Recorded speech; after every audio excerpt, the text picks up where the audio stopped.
be recording. So this is my manual hands up, raising hand.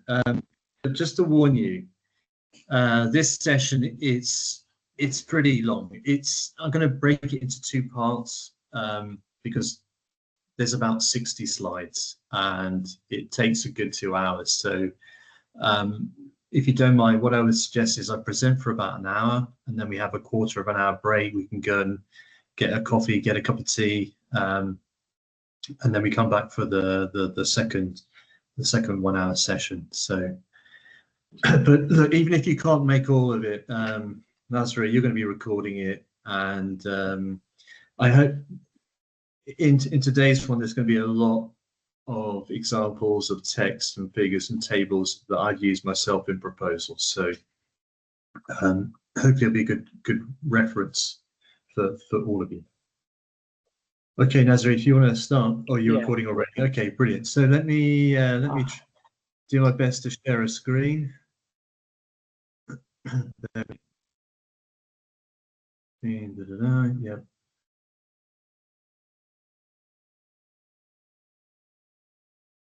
So window.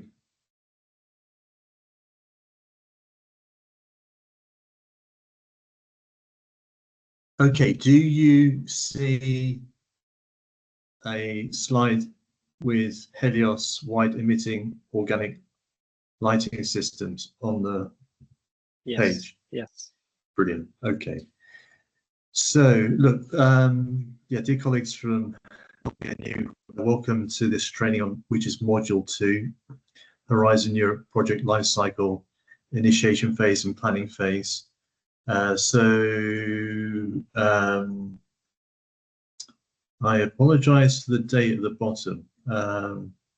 That's of course completely wrong. Today, of course, is the 25th of March. Sorry for that.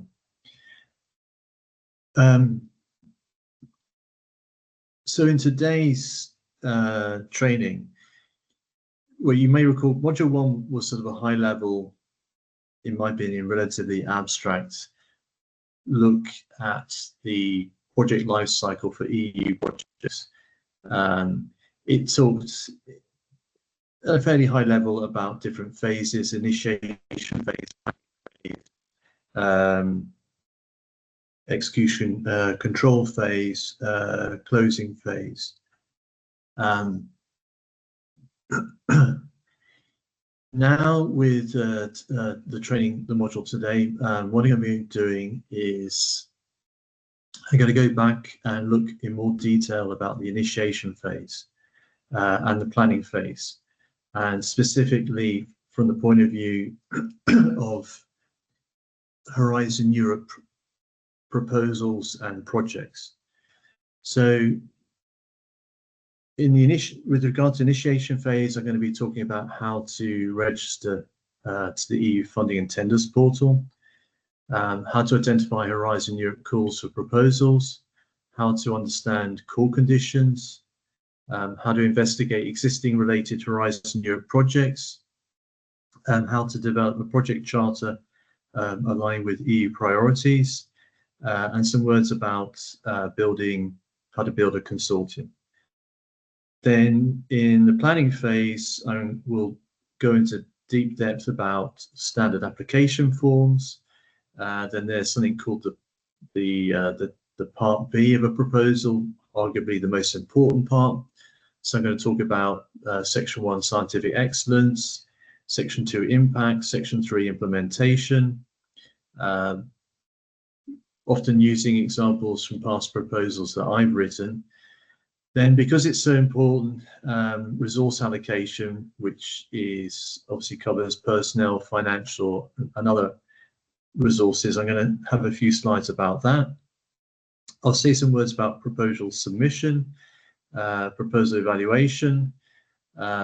If you're successful with the proposal, you'll then go into what's called the grant agreement preparation. So I'll say some words about that, and also about consortium agreement. And then lastly, let's show the agenda here. There is another optional homework for those of you interested to do it. So Initiation phase. Registering as a user on the EU's funding and tenders portal. Now, I strongly suspect most of my audience today that you're already registered to this portal. If you aren't, then I strongly recommend and suggest that you do. On this slide, you see a screenshot from that portal. This portal is the main location for information about calls for proposals for research funding from the EU. It covers Horizon Europe, it covers Erasmus+, it covers various other funding schemes. This is the place to go. But I should warn you, it's also quite a complex portal. There's lots and lots of different subsections. Now, if you've not been there before, the QR code in the top left-hand corner, that will take you directly to this portal. If you haven't yet registered, then in the top right-hand corner, circled in yellow, it says sign in. Click on there. That will then take you to how to go about registering your email address and setting up a password. Now, I showed this figure already in module 1. This is a high-level view of the Horizon Europe funding scheme. I'm not going to. The only real, I guess, one new point I'd like to suggest, and it's shown in the yellow text at the bottom, is if you're interested to identify Horizon Europe calls, there's various ways and means that you can do that. That's why I've got 6 slides on this particular subtopic. But certainly one of the ways, and one of the things you're going to have to look at, and this is what's written in yellow at the bottom, you need to make sure to download the latest Horizon Europe work program for the area you're interested in. So for example, in that figure, this high-level figure, Horizon Europe, I'm sure many of you, certainly Nazare, certainly Irina, are interested in the widening part of Horizon Europe, which is the bit at the running across the horizontally at the bottom. If that's the case, then you need to make sure you have the latest Horizon Europe work program for widening. Now, how do you go about getting these work programs? This is what I'm showing here on this slide. So right bang in the middle is another QR code. If you go on that QR code, that will take you directly to the European Commission's website, where these official Horizon Europe work programs are kept. Now, in actual fact, on this slide, I'm showing screenshots from sort of 2 web pages. So on the left, that's sort of the page you will land on if you use this QR code. You will notice in that screenshot on the left, I've highlighted in the yellow box, it says view available work programs. That's where you'll need to click on. If you do that, that'll take you to a subsequent web page, and there's the screenshot on the right is effectively showing a bit of that. And that's where you'll then see the official work programs for the different areas of Horizon Europe. So obviously go and find the work programs relevant for your interest. You download them as PDFs. And on this next page, this is showing an example. Let's assume that you are interested in Marie Skłodowska-Curie actions. So on the right-hand side here, you see parts of the cover of the work program for Marie Skłodowska-Curie actions. And this particular work program, this version is covers the period 2023 to 2025. Now, whether it's Marie Skłodowska-Curie actions or widening or cluster 1 under pillar 2, whatever it is, these work programs are often very large, often several hundred pages. So they're not documents that you can just easily read from cover to cover. What I suggest you do is, well, whatever fits you best. It's a good idea to have a look at the table of contents. There you'll see sort of the titles of calls. Another approach, obvious one, is to do a keyword search. So if there's a particular field of science or technology, you can search that way. whatever approach you take, let's imagine you do find a call or calls in the work program.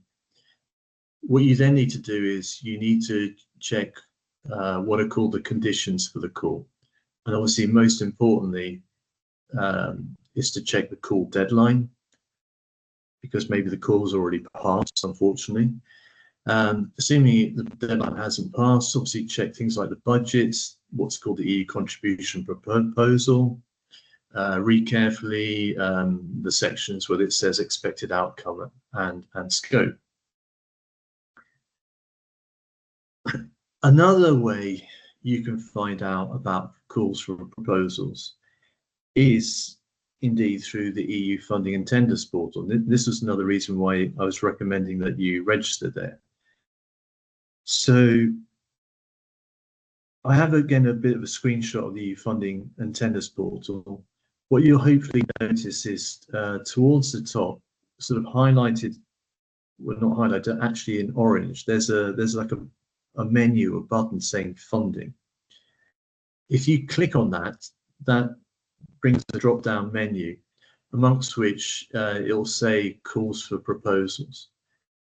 If you click on that sub-menu, that will then take you to this page that you're sort of seeing here now. A shortcut way, the QR code in the left-hand corner, that will take you sort of direct to this sort of section.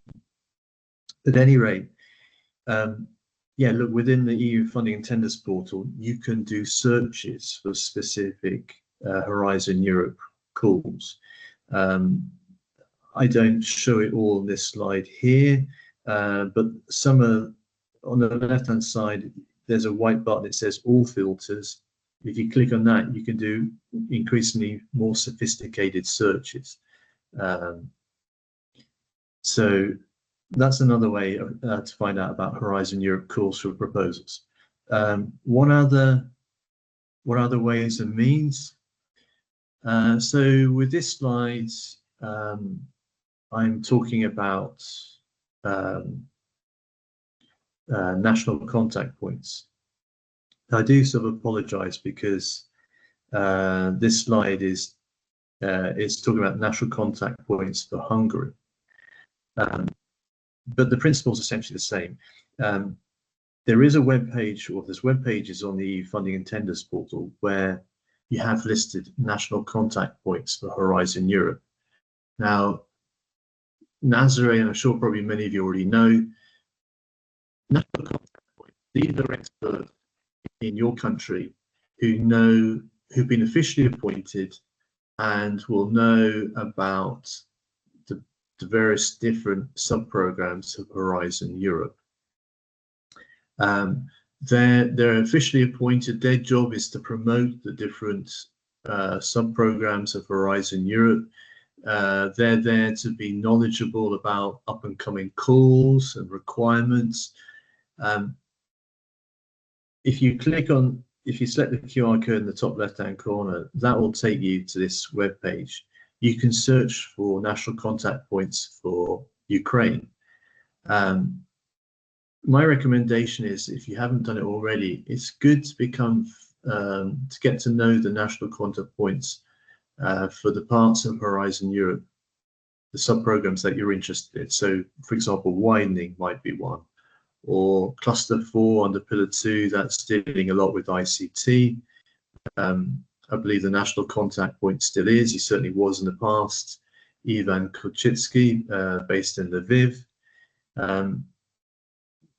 One of the good reasons for getting to know them and familiar with them is they often have access to draft work programs. So if you speak to them nicely, if they have copies themselves, they may be able to show you these draft work programs, so you know a bit more in advance what are the calls coming up. And then lastly, another suggested way to find out about Horizon Europe draft work programs. So there's a website called Science Business. The QR code in the top left will take you there. This is a website which publishes a lot of news, especially about sort of Horizon Europe EU funding in the field of research and development. And this website, they seem to be, fortunately for us, sort of on a mission to make sure that people are aware about draft work programs. So if they think it's unfair that some universities, some organizations have access whilst others don't. So anyway, if you go to this particular website, this particular page, you can see it says 2025 work programs. These are sort of draft ones, but they'll also, when the official ones get published, they'll also be presented here. So that's another place to go and have a look. Okay, I want to say some words now about understanding call conditions. So we have all these calls for proposal in Horizon Europe. It's important that you understand, if you don't already, definitions for some of the terminology used, and that's what I'm trying to do with this in the next 2 or 3 slides. So on the subject of definitions, in Horizon Europe, if you look at this table in the column on the left, you'll see it mentions research and innovation actions, in brackets RIA, coordination support actions, in brackets CSA, and then in the 2 rows below it mentions innovation actions, IA. So for those who don't know, let's familiarize ourselves with what these terms mean, because they're very important. Now, so if you look at the 3 bullet points at the bottom of the page, RIA, or Research and Innovation Actions, these are collaborative projects funding research activities upstream of a commercial product or service, in brackets what is referred to as technology readiness levels, TRLs 2 to 6. I'll explain what these TRLs mean in the following slide. So RIA, Research and Innovation Actions, they enable exploration of new technologies, methods, products, or improvement of existing ones. Innovation actions, on the other hand, they're also collaborative projects funding research activities, but the activities tend to be closer to a commercial product or service. They have TRL levels typically of 6 to 8. And then lastly, CSA, or Coordination Support Actions. These are projects which are there to improve cooperation, to strengthen the European research area, including things like standardization, dissemination, awareness raising, communication, networking activities, policy dialogues, mutual learning, or studies. In fact, this project Helios is what is called a coordination support action, CSA. So look, that's some definition of these 3 different types of action. Let's go back up to the table above and let's get an understanding of how the funding works for these different types of action. So that's what the table is all about. Now I'm looking at the second column where at the top it says direct costs. So if you have direct costs in a Horizon Europe project, there'll be things like personnel costs, material costs, travel costs, equipment costs, costs for things which are directly relevant to the implementation of the project. On the other hand, and this is the third column where it says indirect costs. So indirect costs, in this context, it's like a synonym, it's like another term for overheads. So usually in organizations, when organizations talk about overheads, they mean things like the costs associated with running the organization or running the building. So you're working in a university, there'll be things like heating, electricity, water. Those will be considered overheads. Many of you work in the administration of the university. You're there to support research, but you're not directly doing the research itself. So in a sense, administration departments of universities and organizations, their overheads. Okay, now the thing with overheads, the thing with indirect costs is, if you really want to try and calculate what they are, it gets very complicated. The accounting becomes quite a headache. Realizing that, what the Commission have done is, and this is what you see now in this table, is the Commission says, look, for every 100 year, and I'm looking at the second row where it says research and innovation actions, coordination support actions. The Commission says, look, for every 100 euros of direct costs, i.e. personnel, materials, equipment, etc., we're not going to ask you to try and calculate the overheads, the indirect costs. We're going to keep it simple. We're going to say it's 25% of your direct costs. So in other words, for every 100 euros of direct costs you calculate, here's 25 euros for indirect costs to cover those overheads. So adding those two together, and I'm now looking at the fourth column, total costs, 125 euros. In the case of research and innovation actions, coordination support actions, the funding rate is 100% of these total costs. So if you've got 125 euros of total costs, the grant amount will be 125 euros. Now let's move to the row below where it says innovation actions, regular rate. Okay, here, unfortunately, it's not written in there, but when they talk about regular rate for innovation actions, in essence, they're talking about private companies. It could be small, it could be medium, they could be large, but they're private organizations. Now, here, the funding rate is different. If you have 100 euros of direct costs, okay, great. The Commission says we'll also give 25%, in other words, 25 euros for indirect costs. That makes for total cost of 125. At this point, the Commission goes, but we're going to go the funding rate at 70%. So say 70% of 125, that gives you the 87.50 euros that you see in the final column. For innovation, and I'm looking at the last row, for innovation actions which involve non-profit organizations, universities, public research organizations, and so forth, the funding rate is also 100%. So if your direct costs 100 euros, indirect costs are calculated as 25%, 25 euros gives total cost 125, funding rate of 100% gives an overall grant amount of 125. Now,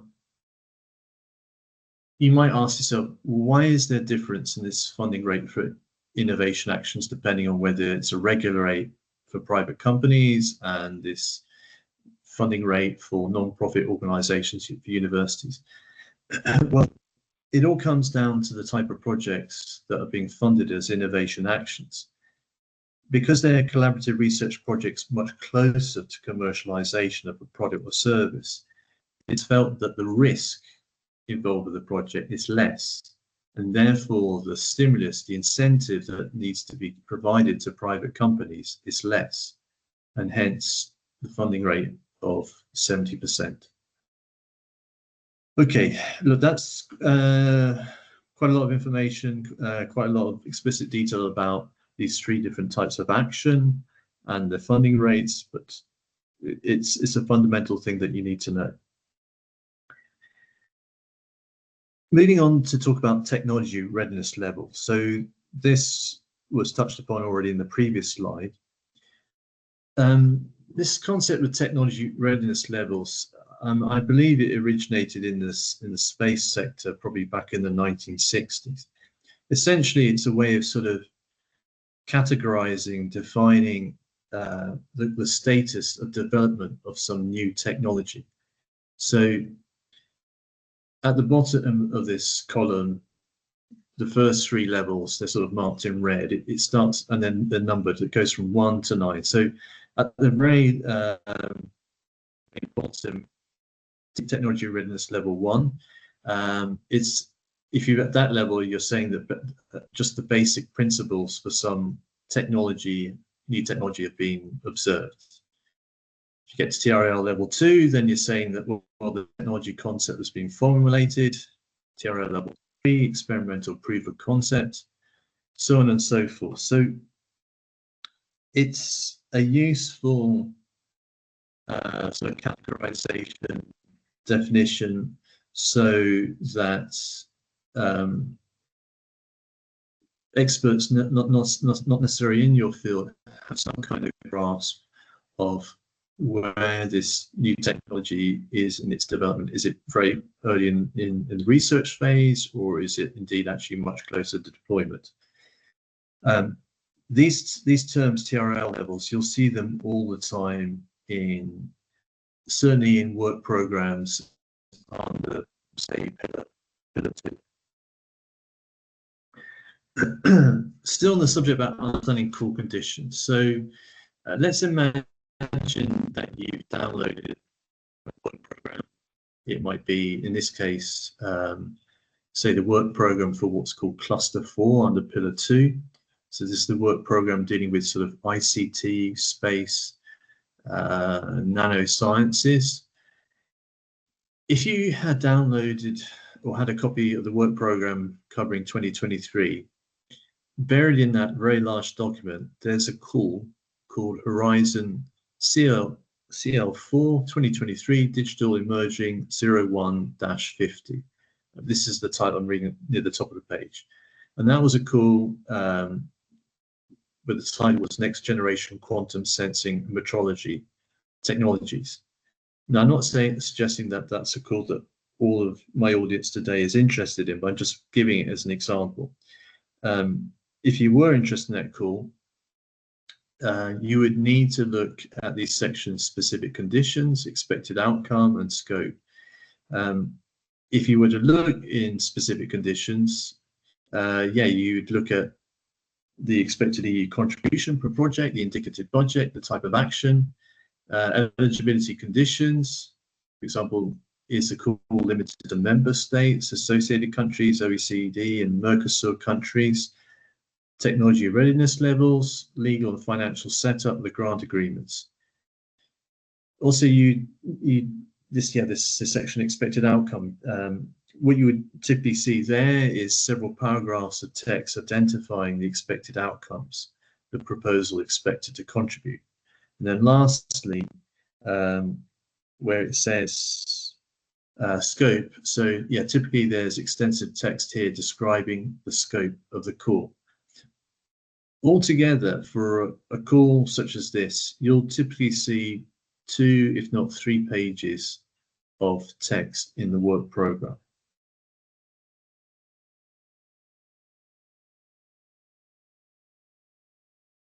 So still sort of in this area of sort of, the initiation phase. And this slide and the next slide, this goes back to a question that was raised at the end of the module 1 training. So I can't remember exactly who, but one of the participants, maybe W, was saying, I think it was a question like, oh, what's the right number of partners to have in a proposal? And perhaps not surprising, I kind of struggled to answer that question. With this slide and the next slide, in essence, I'm basically saying, look, here's how you can go about finding that information yourself. So there is a thing called the European Commission's Cordis project database. The Cordis project database is publicly available, it's free to use. The QR code in the top right-hand corner will take you straight to that database, to the main web page. If you get to that web page, it's quite a long web page, and you have to scroll all the way down. Assuming you do that, you'll then see this screenshot that I have here on the slide. And what you need to do is, where it's circled in yellow, it says there's a button that says See All Horizon Europe Projects. So click on that. Assuming you do, it will take you into, yes, this Cordis project database. That database has all kinds of filters that you can set. You can do things. I mean, when I'm showing this screenshot here, this is a simple example where I just typed in the search white emitting organic system. So this is a key term that appears in the title, obviously, for the Helios project. So I just did a search on that, on Horizon Europe projects, and no big surprise, the first project that comes up in this list, you can see it says Helios. Of course, there were, and I can't show it because there were two, the screen would be, I'd have to shrink the size of the screen to fit it onto a slide, but there were many other results that came up. And now, if you're interested in projects in white emitting organic systems, this is the way you can go and check to see, well, what other projects are currently going on in Horizon Europe. Of course, you can even go further back. You can go back to Horizon 2020 and see what was done in this field. The nice thing with this Cordis database is it's not only scientific terms that you can search on, you can also search on specific organizations. So you can use this database to get a feel for, maybe to find out a particular company or university is active in Horizon Europe projects in a certain research field. Whatever. When you do this search, you get a list like what you're seeing here now. Imagining that I didn't know anything about Helios, if I was to click on the hypertext link where it says Helios Research and Innovation Strategy for Lviv Polytechnic National University, it would take me through to another web page where there'll be an abstract about the project, but also details about all the consortium partners involved in the project and what their budgets are. So, look, this is like, it's the old metaphor about, is it better to give someone a fish or teach them how to fish? In essence, this what I'm showing here about using the Cordis database, this is how you yourselves can go about investigating projects. Oh yeah, and I should also say, this database, it allows you to investigate all the projects that may have been funded under specific call, under widening. Yeah, so let's imagine there was about 100 projects funded under the twinning call back in that came out in 2023. You could do a search on all of those. If you really want to get down to sort of figuring out what are the range of consortium sizes, what are the range of budgets, their geographies, etc. Here's how you're empowered to do it yourself. Okay. Also, in this aspect of initiating phase, we actually, in fact, already talked about project charter. Obviously in module 1, and many of you did homeworks. I was very pleased to see. Look, I've included this slide. I'm not going to read through it all, but it's just a kind of reminder that this creating a project charter, project abstract, is an important part in this initiation phase. It will facilitate your discussions with your partners. Here on this slide and the next slide, I sort of give a simple case study kind of example for a project, say dealing with quantum sensing. I don't think I mentioned this, and probably maybe I should have already done it during module 1. But if you struggle with sort of preparing a project charter, these are some things you might want to consider doing. First of all, some of this obvious stuff. Print the key pages. So print out the key sections of the call from the work program. Highlight key terms and phrases. Keep those pages accessible on your desk for easy reference and review. Look, this is something, going back 18 months ago, 2 years ago, when I was working on the twinning call, I mean, I literally became obsessive about it. I printed out the pages, I had them on my desk. I was constantly reading the text, racking my brains, trying to think how to go about writing proposals or sections of what to include. Point 2 here, extract important text sections. So copy the expected outcome and scope sections from the call text into a Word document. Break up the text into simpler bullet points, short paragraphs, and insert in a table with rows of tick boxes so that you can tick off each of the requirements as you prepare your charter. I don't know, I'm speaking for myself. I find it very difficult at times reading the work programs and seeing these great big passages, great big paragraphs of text. I just struggle to focus on it. Anyway, to overcome that, what I find works for me, the workaround is if I break these paragraphs down into sort of separate sentences. I find that somehow, and make them bullet points. And yeah, even if they're really important, I start putting them into a table. So I have like a checkbox to make sure I'm addressing all the different points. Number 3 here, share the call text. Distribute the relevant pages of the call text to your experienced colleagues and potential consortium partners. Number 4, brainstorm and sketch ideas. Begin outlining your project idea on paper or visualize your thoughts using thought bubbles on a whiteboard or PowerPoint or whatever medium you helps you with your creativity. Yeah. I'm sure you've got tablets and other technologies that can help you. Number 5, engage key partners. Arrange an online meeting with the call partners to review the call text and discuss the initial project concept. And then number 6, draft initial version. Write a first draft of your project charter.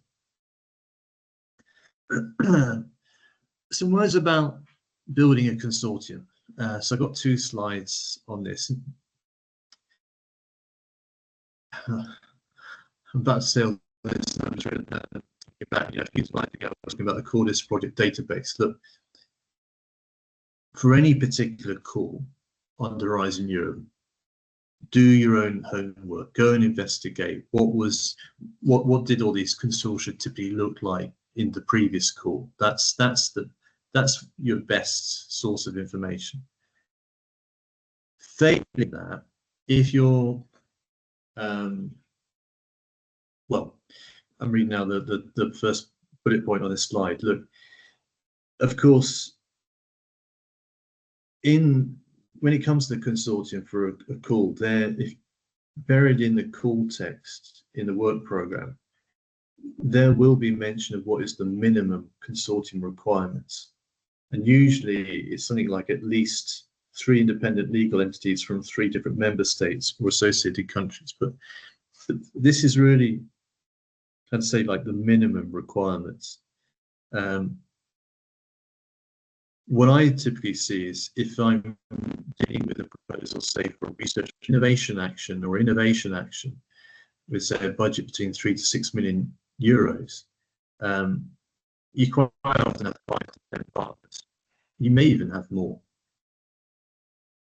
Anyway, in this initiation phase, I think the task is identify an initial critical mass. For example, 5 or more partners, something which you can start to have these discussions, you can start to get your project charter off the ground and so forth. Identify amongst that critical mass who will be the proposal coordinator and who will be the lead proposal writer. And I've written here, not necessarily the same person. Usually they are, but you quite often have occasions where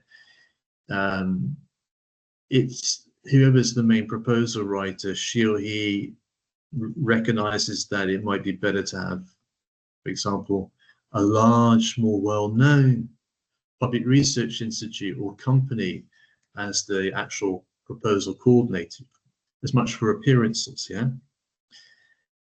Last bullet point, organize meetings with the critical mass to structure the proposal, ideally face-to-face with the whiteboard.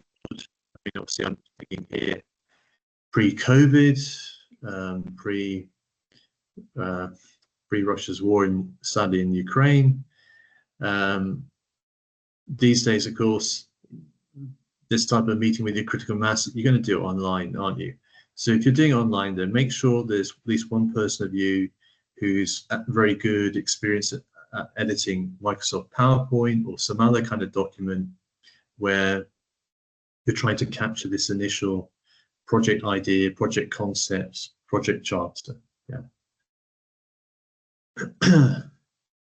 Second slide, building consortium, is some considerations that you should have. I've only got two figures here. There was like one on the left, which is typically what they call a value chain, and then the figure on the right, which is more simply a figure of a map with countries highlighted. So there were two different figures for two very different proposals. I should add, these are from successful proposals that I did under Horizon 2020. So the one on the left, this was from a proposal and a consortium for a research and innovation action dealing with organic electronics. The consortium was relatively small. I think it was about 5, possibly 6 partners. But what we wanted to convey clearly to the evaluators was, look, we've got all the key partners for the development of the different components, the different materials and so forth for this organic light emitting diode microdisplay. A figure like that helped convey very quickly who the partners were and where they sat in the value chain. The figure on the right, which is the map, this was actually from a proposal and project called Fit for NMP. It was a coordination support action which ran for 3 years. I was in fact the coordinator of it. It was a project all about giving assistance, trying to support greater participation from organizations in Central and Eastern Europe in Horizon Europe projects in the fields of nanosciences, nanotechnologies, nanomaterials. Now, when I was putting together this proposal, a consortium, it seemed just blindingly obvious to me that I needed to have a consortium with a good representation of partners from Central Europe and Eastern Europe.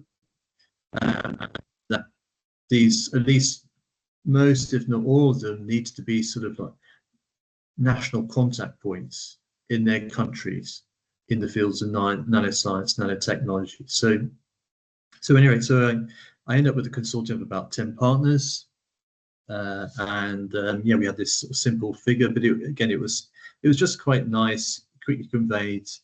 We had the National Academy of Sciences of Ukraine; they were also a partner involved, and it helped convey, where the concentration of partners are. So this is something you might want to consider.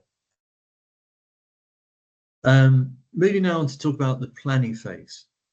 So I think I already mentioned in module 1, the essence phase is really mainly concerned with proposal writing. So if you're going to be writing proposals for a particular call, you're going to need to make sure you have the correct standard application forms. So on this slide, rather busy slide, on the left-hand side, it's showing the front cover page for the standard application form for Horizon Europe Research and Innovation Actions and Innovation Actions. The QR code in the top left will actually take you directly to that .pdf file so you can download it yourself. Make sure, if you're about to start writing a proposal, make sure you have the latest version of the standard application form, because they do get updated from time to time. I mean, for example, this version I'm showing here, for research and innovation actions and innovation actions, it says at the bottom it's version 8.0 from 4th of April 2024. On the right-hand side, it's a similar story, but this is a standard application form for Horizon Europe coordination and support actions. So again, the QR code in the top right, if you click on that, that will take you directly to the PDF for this form. Now, although the documents say they're standard application forms, in my opinion, they're not simply a standard application form. They're like a standard application guide, because they don't only contain the forms, but they give a lot of explanation of terminology and so on and so forth. They're essential documents that you're going to need to make sure you have if you are applying to Horizon Europe. Now, in those standard application form documents, it will talk about, and this is where I'm looking at my slide. At the top, it says Part A, administrative information, and then about halfway down, it says Part B, technical description. So those application forms, there's two, if you like, two main parts: the Part A and the Part B. Some words about Part A. So this Part A, it's generated by the European Commission's IT system. The Part A is created through the European Commission's Funding and Tenders portal submission system, which will have by now registered to. And this Part A is created by the proposal writer, he feeding data into the online portal. This is data about the partners, the participants in the proposal. So the data, the content that you're going to feed in, it'll be general information about the proposal, such as the title, acronym, abstract, and duration. Details of the participating organizations, including legal names, contact information, and roles within the project. Declarations and ethical considerations ensuring compliance with eligibility criteria and ethical standards. And they've highlighted in bold budgetary information, outlining estimated costs and requested EU contributions. Now, I got this sort of yellow starry thing on the right-hand side. It says, aside from budgetary info, I will focus on the Part B. So, yeah, look, the budgetary stuff will come in about another 10 or, well, probably 15 slides or so. It'll be in a section on resource allocation. But from now, for the next 15 more slides, I'm going to be very much focusing on this Part B, the technical description, because this is the narrative component, and the Part B is a detailed narrative that addresses the core aspects of the proposal, structured to align with evaluation criteria. Applicants must upload the Part B as a PDF document to this European Commission's Funding and Tenders portal. So we're buried within the Part B. There's these three sections. There's Section 1, Excellence, Section 2, Impact, and Section 3, Implementation. And what I'm going to do now is to talk through each of these different sections and try to sort of illustrate them. Actually, sorry, no, tell a lie. Before I go through each of the different sections, I'm going to show a couple of slides and talk about how to, if you like, structure the Part B at a sort of high level. So I'll move on to this slide here, this very busy, slightly overwhelming with color slide. And the title of this slide, it says how to structure sections 1 and 3 within the Part B. So section 1 is excellence. Section 3 is implementation. Now,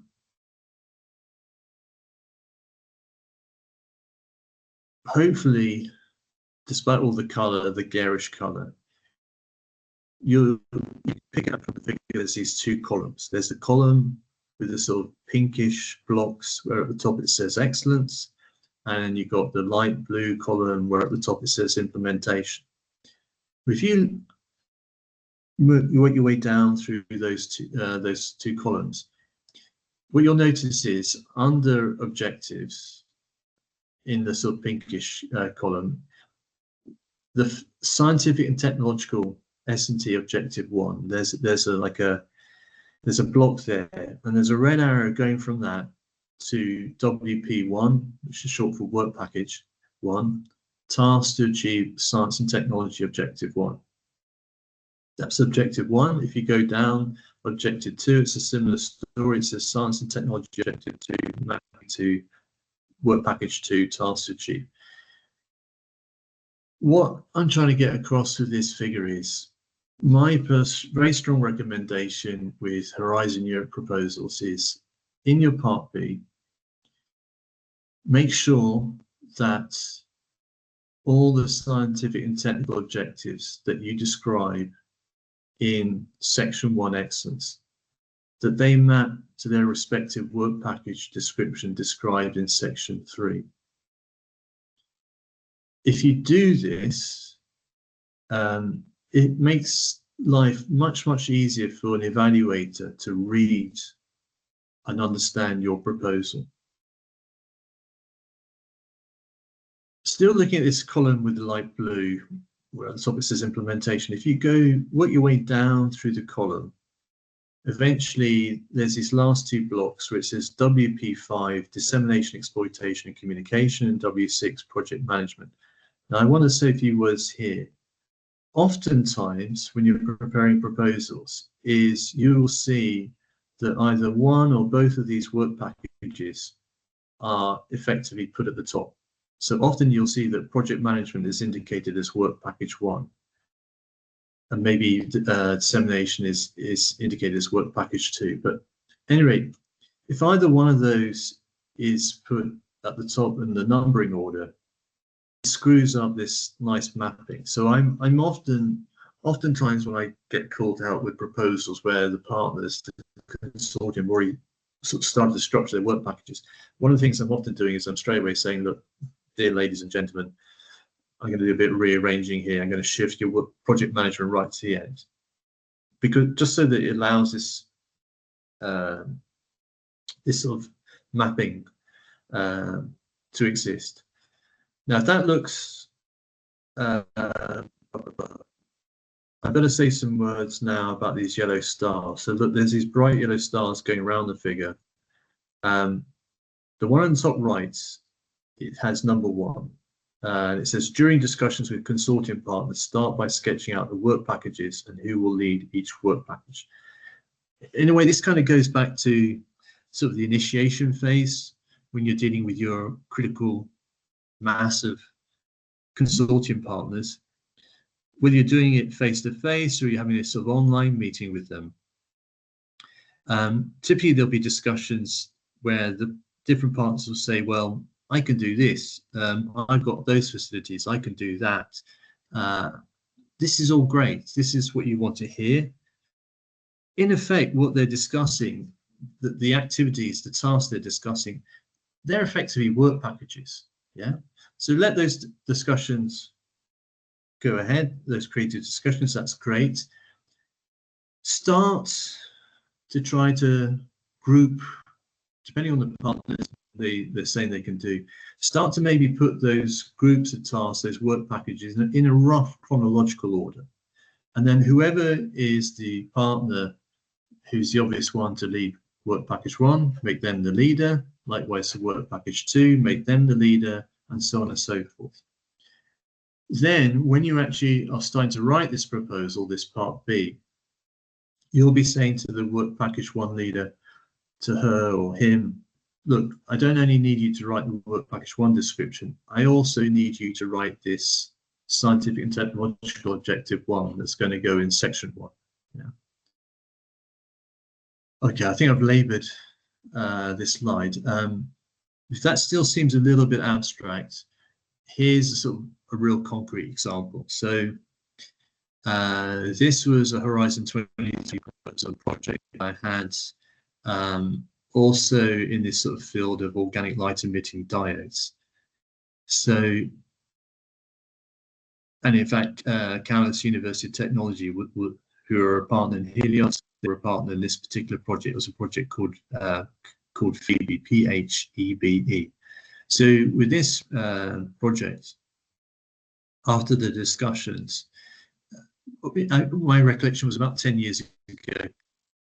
We had, and this is before COVID, we had this sort of initial meeting, brainstorming. It took place at the Technical University in Dresden, and there was one particular professor, British professor Andy Monkman, who was very good. We were all sat in the room. There were these old black chalkboards. He took the chalk and he started sort of capturing these work packages, at least the titles and who might be the leaders and the essential tasks.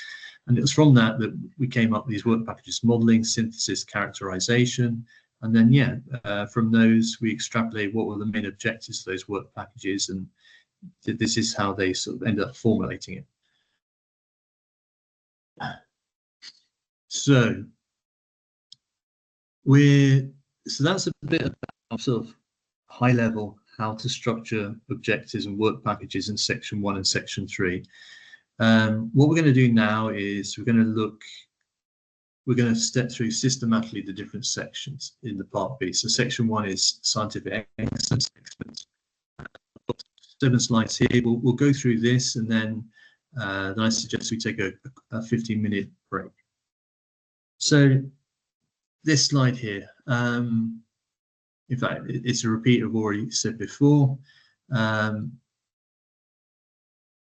Whoever is the work package 1 leader, she or he, they're the one who should be writing the scientific and technological objective 1 that goes into section 1.1. What I typically say is that they should write somewhere between half to 1 page, and they about what is the state of the art in that relevant objective. Ideally, explain how their organisation is positioned, what research itself has done in the state of the art, and then also within this half 1 page, saying, look, this is how our project proposal, how we aim to go beyond the state of the art for this particular objective. Anyway, within this half page, 1 page, it shouldn't only be exclusively text, because that gets a bit boring and difficult to read. It's good if there can be some figures, some graphs to sort of illustrate also what's going on. Also within section 1, section 1.1. So section 1.1 is about objective ambition. We talked a bit about objectives and how to structure them. In the standard application for research and innovation actions,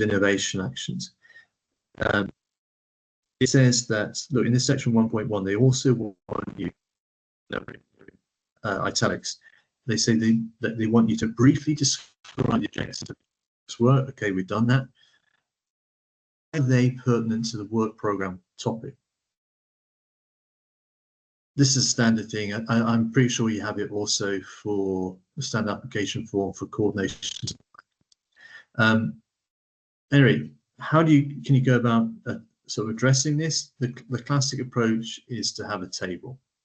So, for example, this was a proposal on project towards the end of Horizon called Sidvis Home. Here, what the consultant did, they created a simple 2-column table. On the left, they extracted some of the text from it might have been about expected outcomes, it might have been about scope. They picked out the most important points. And then in the right-hand column, they said briefly, look, this is how our project's tackling it, or package description 5 or whatever, see where we're tackling that.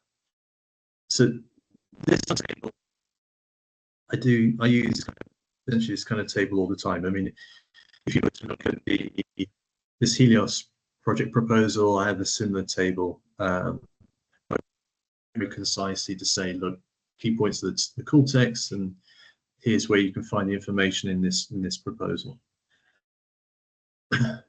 Also under section 1.1, objectives and ambition. The standard application so describe how your project goes beyond the state of the art and the extent the proposed work is ambition. Well, a moment ago, I already said, look, challenge your work package leaders to write about in their half page, 1 page, about how the project's going to go beyond to their objective. What I'm trying to show here is demonstrating that you're going beyond the state of the art. It's good if you can do it not only in a qualitative manner, in other words, by writing text, but also in a quantitative numbers sort of way. Yeah, that's another way that you're going beyond the state of the art and showing that you've got ambitions. In this particular table, this particular example, this was a proposal and project that I also had on the Horizon 2020. It was a very early stage research and innovation action. We had to cover TRL levels. I think it was something like 2 to 3 or 1, something like this. It was pretty early in research, and it was all about computation in memory.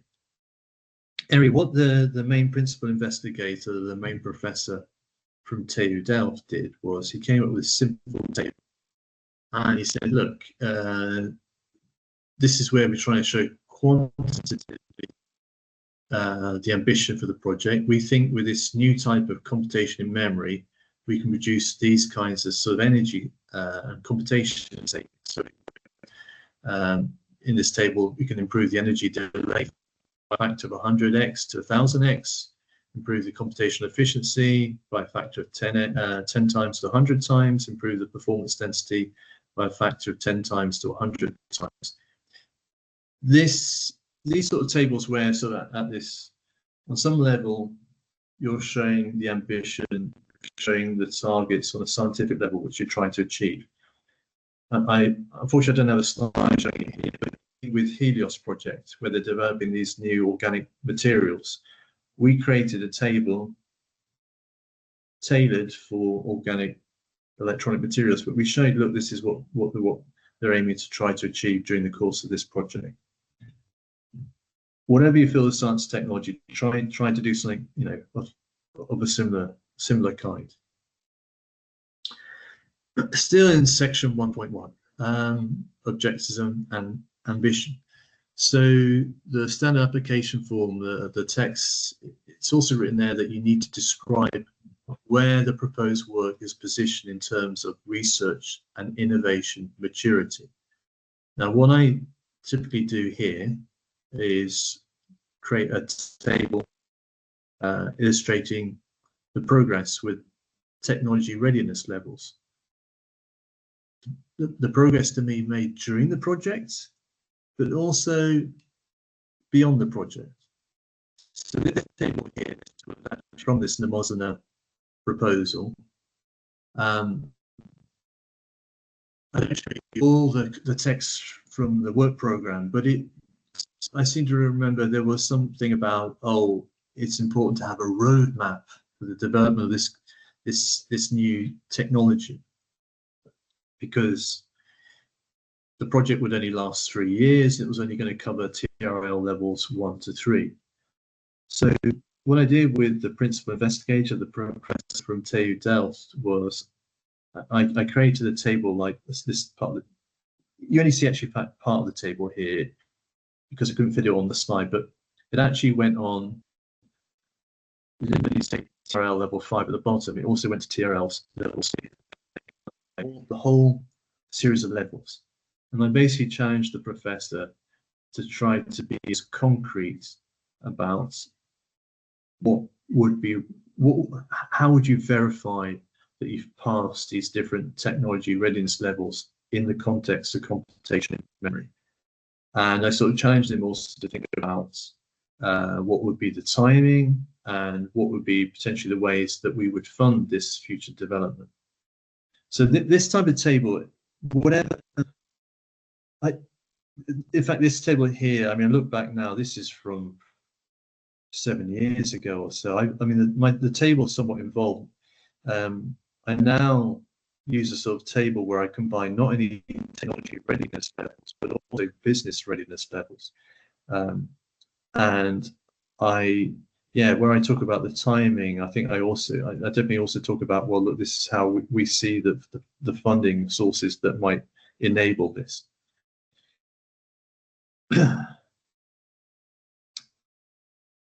Still in section 1, scientific excellence, but we're finally moving on to section 1.2, methodology. So you have a subsection 1.2, supposed to describe and explain the overall methodology, including the concepts, models, and assumptions that underpin your work. Now, this is just an idea. This is just a suggestion. Whatever field of science and technology, you have a very clear idea about what's the methodology that relates to R&D in that field, and you may have some very good description and figures to illustrate that. If you don't, then this is maybe something to consider. So this is again an example. This was from my Phoebe project, which was about developing OLED lighting. And as University of Technology was a partner, it was on the Horizon 2020. So we'd had those discussions right at the start in the proposal development in the Technical University of Dresden.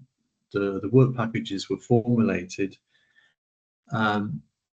It became evident that, yeah, some of these work packages, work package 1, work package 2, work package 3, that in essence they were iterative. There was a sort of first stage work package 1 where there was modeling, and that was supposed to guide the chemists to synthesize certain OLED organic materials were then characterized.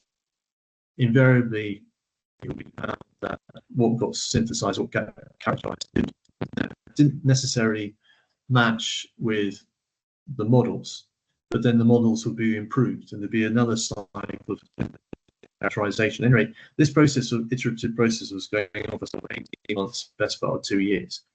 And then at the end of it, the most promising materials were sort of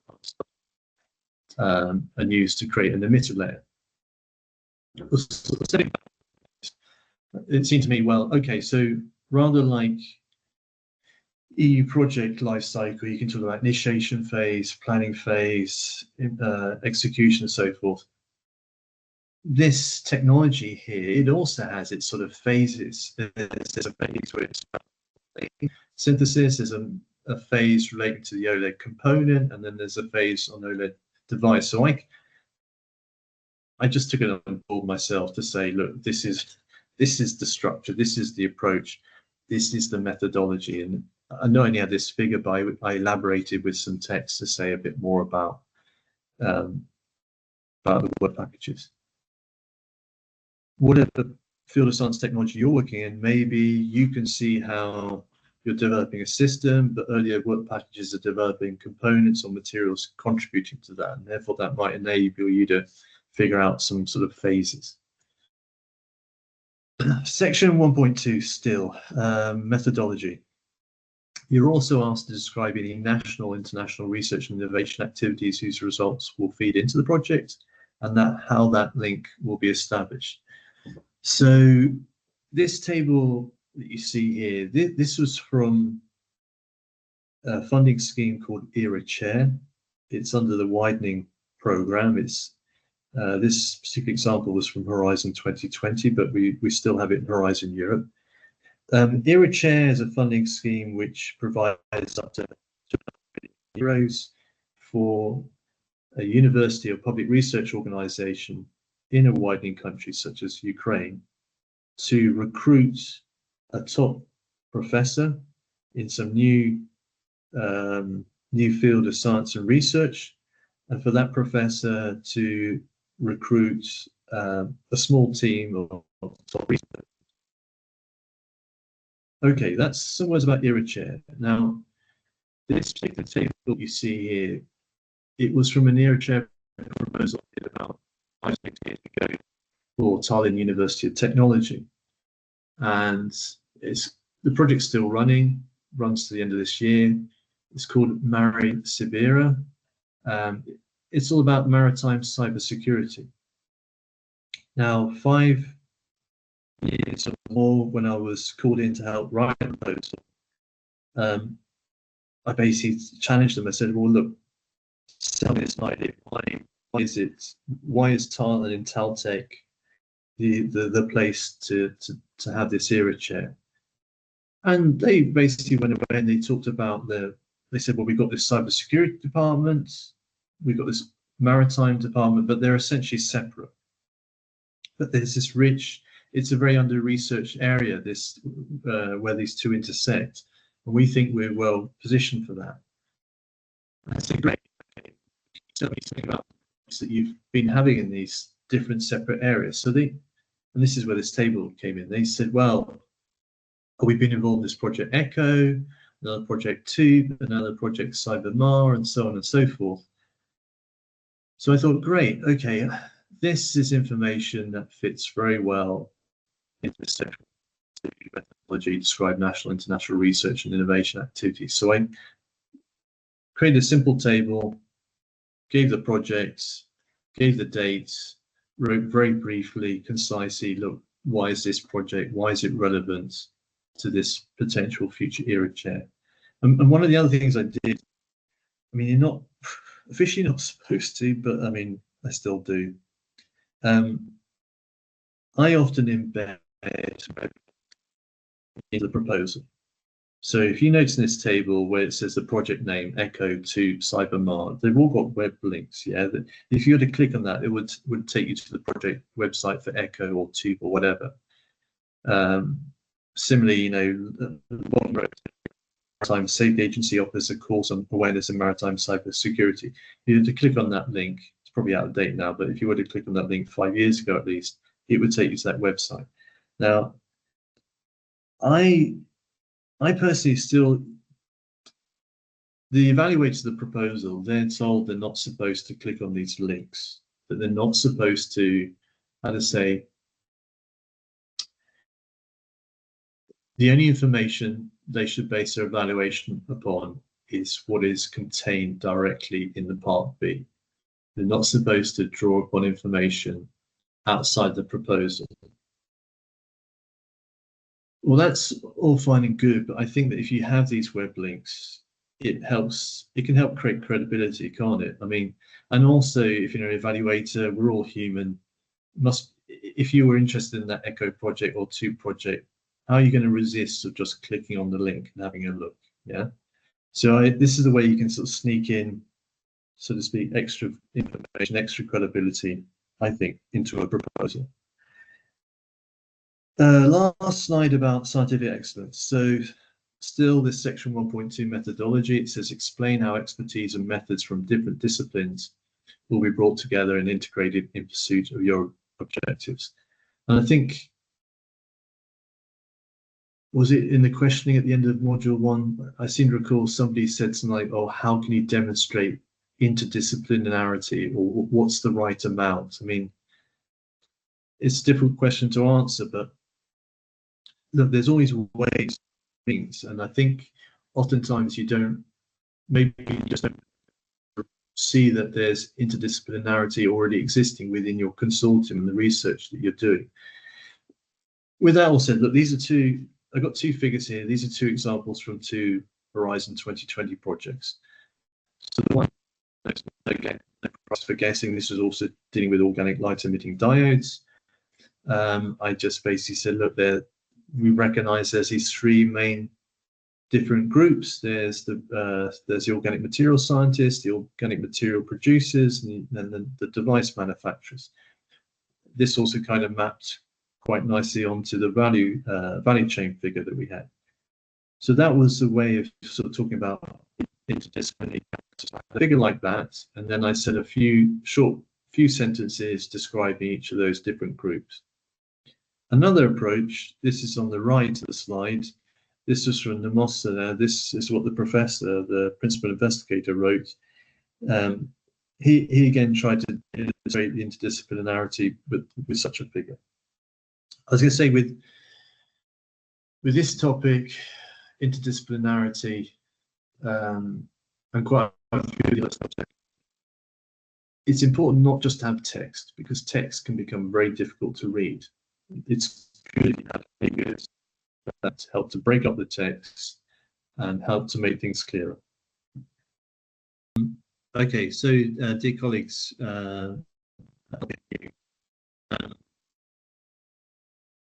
so just before we had the break, I was talking about section 1 excellence in the part B of the proposal. We're now moving on to talk about section 2 impact in the part B. And I'm going to illustrate with some examples. So this section impact, as the title suggests, it's more about being able to describe and convince in a mixture of qualitative and quantitative ways of the longer term impacts of your project if you win it and you implement it. There's a section 2.1 in the part B. The title is Projects Pathways Towards Impact. And there's a bit of text where the Commission says that you need to describe unique contribution of project results towards 1, topic outcomes, and 2, wider impacts. Here I've copied an example from my Mnemosina proposal project from some years ago about computation in memory.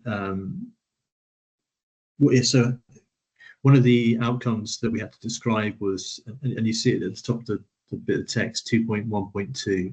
It says helping to double economic value of semiconductor component production in Europe within 10 years. So it was supposed to some way help contribute to that. Now, it so happened in that consortium for that proposal, we had ARM, a famous sort of chip designer based in or near Cambridge, and they had access to a lot of sort of marketing data and publications. And certainly that's what I use to help draw upon in trying to write in a qualitative fashion about how the project could help contribute to this particular outcome. I'm sort of saying all this. This seems a little bit quite a few ways dated, because of course now we have generative AI, we have things like ChatGPT and so forth, and especially with version 4.5 of ChatGPT. You're able to write, the artificial intelligence is able to write sort of passages of text with lots of references. So when you come to, especially with the impact sections, which is usually the section that scientists find hardest, you might want to consider the use of generative AI such as ChatGPT. So I said, so we're still in section 2.1, projects pathways towards impact, indicate the scale and significance of the project's contribution to expected outcomes and impacts. I said, look, it should be some balance between qualitative and quantitative. Here's the example, sort of, if you like, with the quantitative. So this is part of a table from a twinning proposal that I did about more than 3 years ago for the University of Tirana in Albania. It was a special version of the twinning call under widening, which was aimed at Western Balkan countries.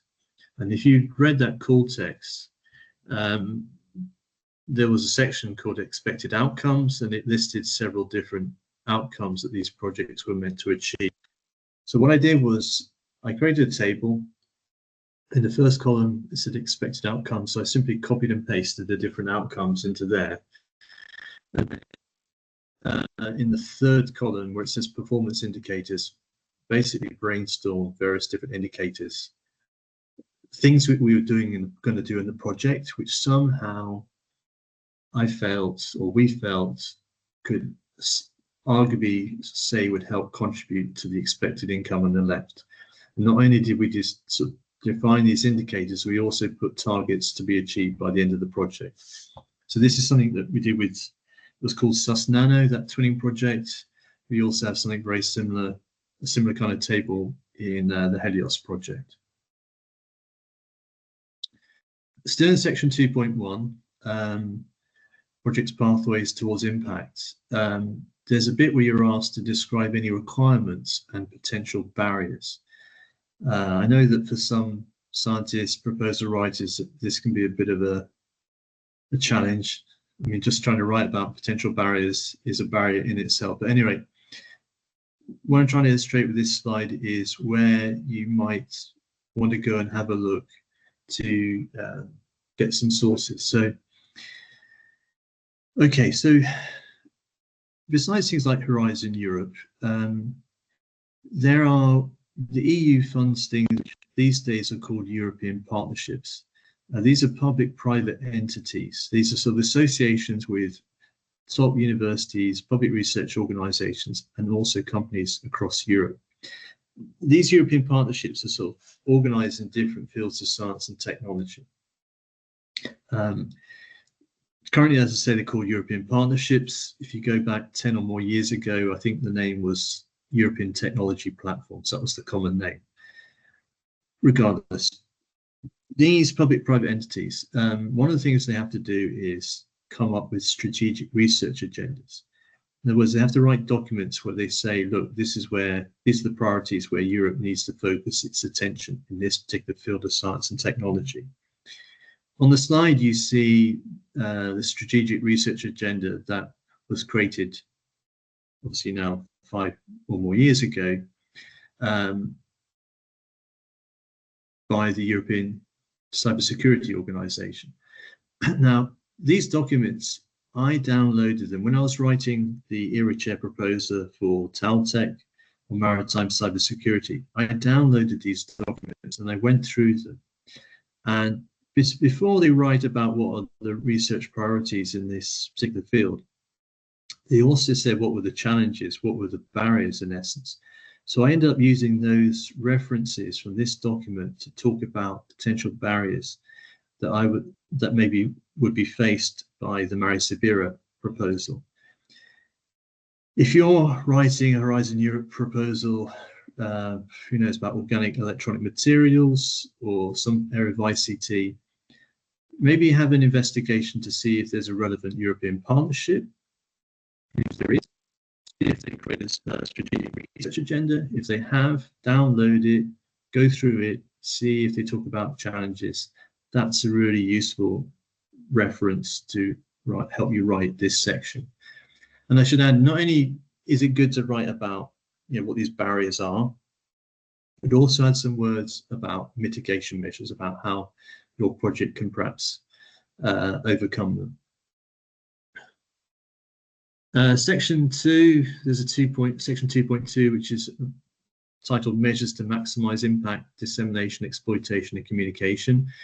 On this slide, I've literally copied and pasted a figure that comes from the Research Executive Agency of the European Commission, where they tried to clarify or define more clearly what these 3 different terms are.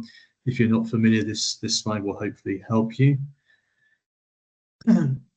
Still on the subject about section 2.2, dissemination, exploitation, and communication. So in this section, you're asked to provide a first version of the plan for dissemination, communication, exploitation. This is a table, a very concise table that I've used in Horizon Europe proposal project for the EIC Pathfinder Open scheme. So I currently have a project. It's all about quantum reservoir computing. The project's called QRC for ESP. This is the table, and I should add, with that proposal, sections 1, 2, and 3. So it's very, very short, very, very condensed. And hence, we came up with a very, very condensed table like this for our dissemination, communication, exploitation plan. What do you see in the table? The first column talks about project results that would either need to be disseminated, communicated, or exploited. Section 2 explains a little bit more what that entails. In this section, midsection target audiences, this is very, very important. The Commission like to understand that you are aware of the different audiences that may be interested in your project and that you're reaching them. So this is what we did here. And then we had key performance indicators, KPIs, at the end in the last column, which shows the targets to achieve by the end of the project. What I also should add with this table, for these different target audiences, I wrote a bit of text, a few lines to elaborate and describe a little bit more what these target audiences were.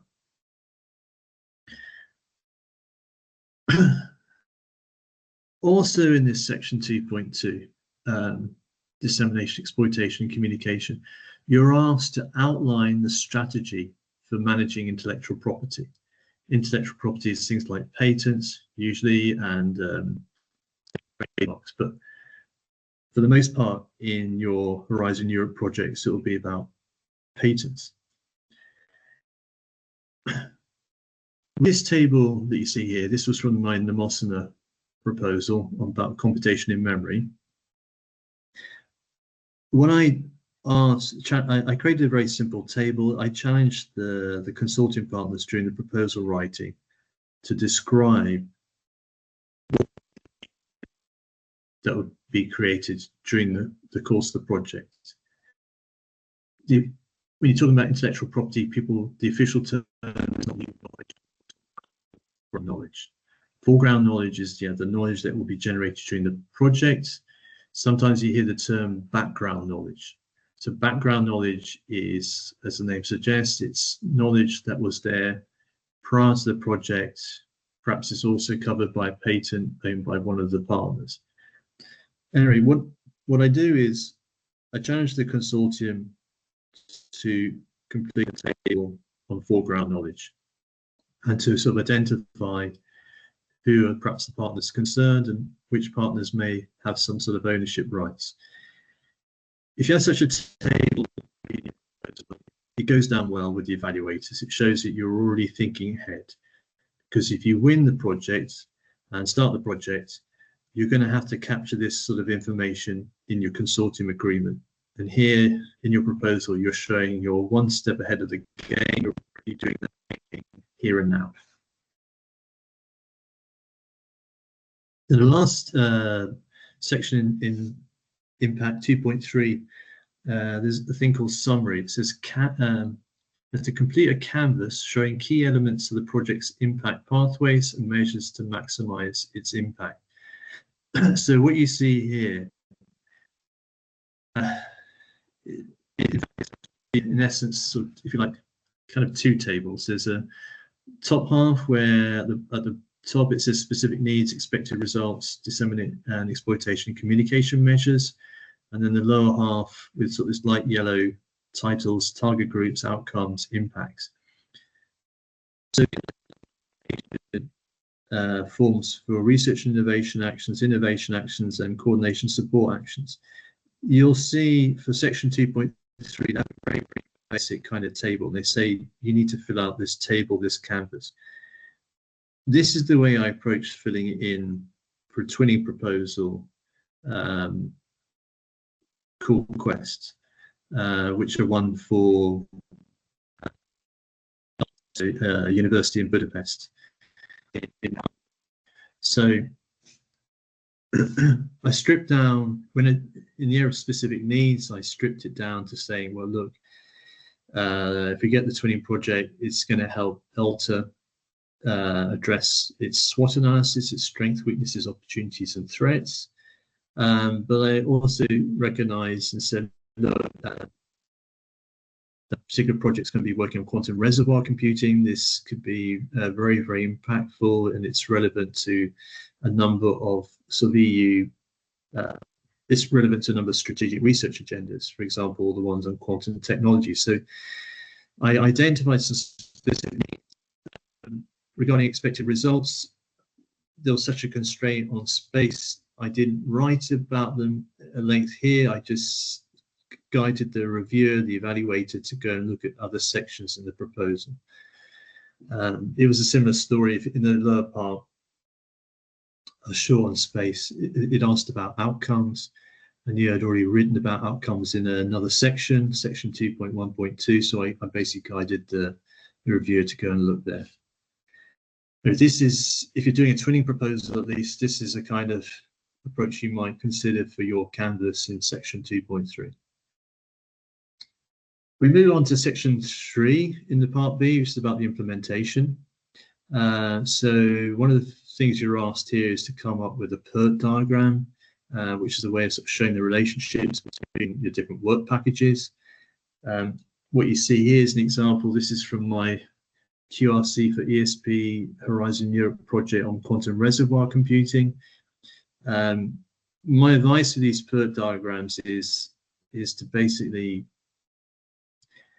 make them as simple as possible. I know that in reality, when you have a project with various work packages, the actual communication flow, the actual exchange of information and knowledge between the work packages, it can get very complicated. The reality is complicated.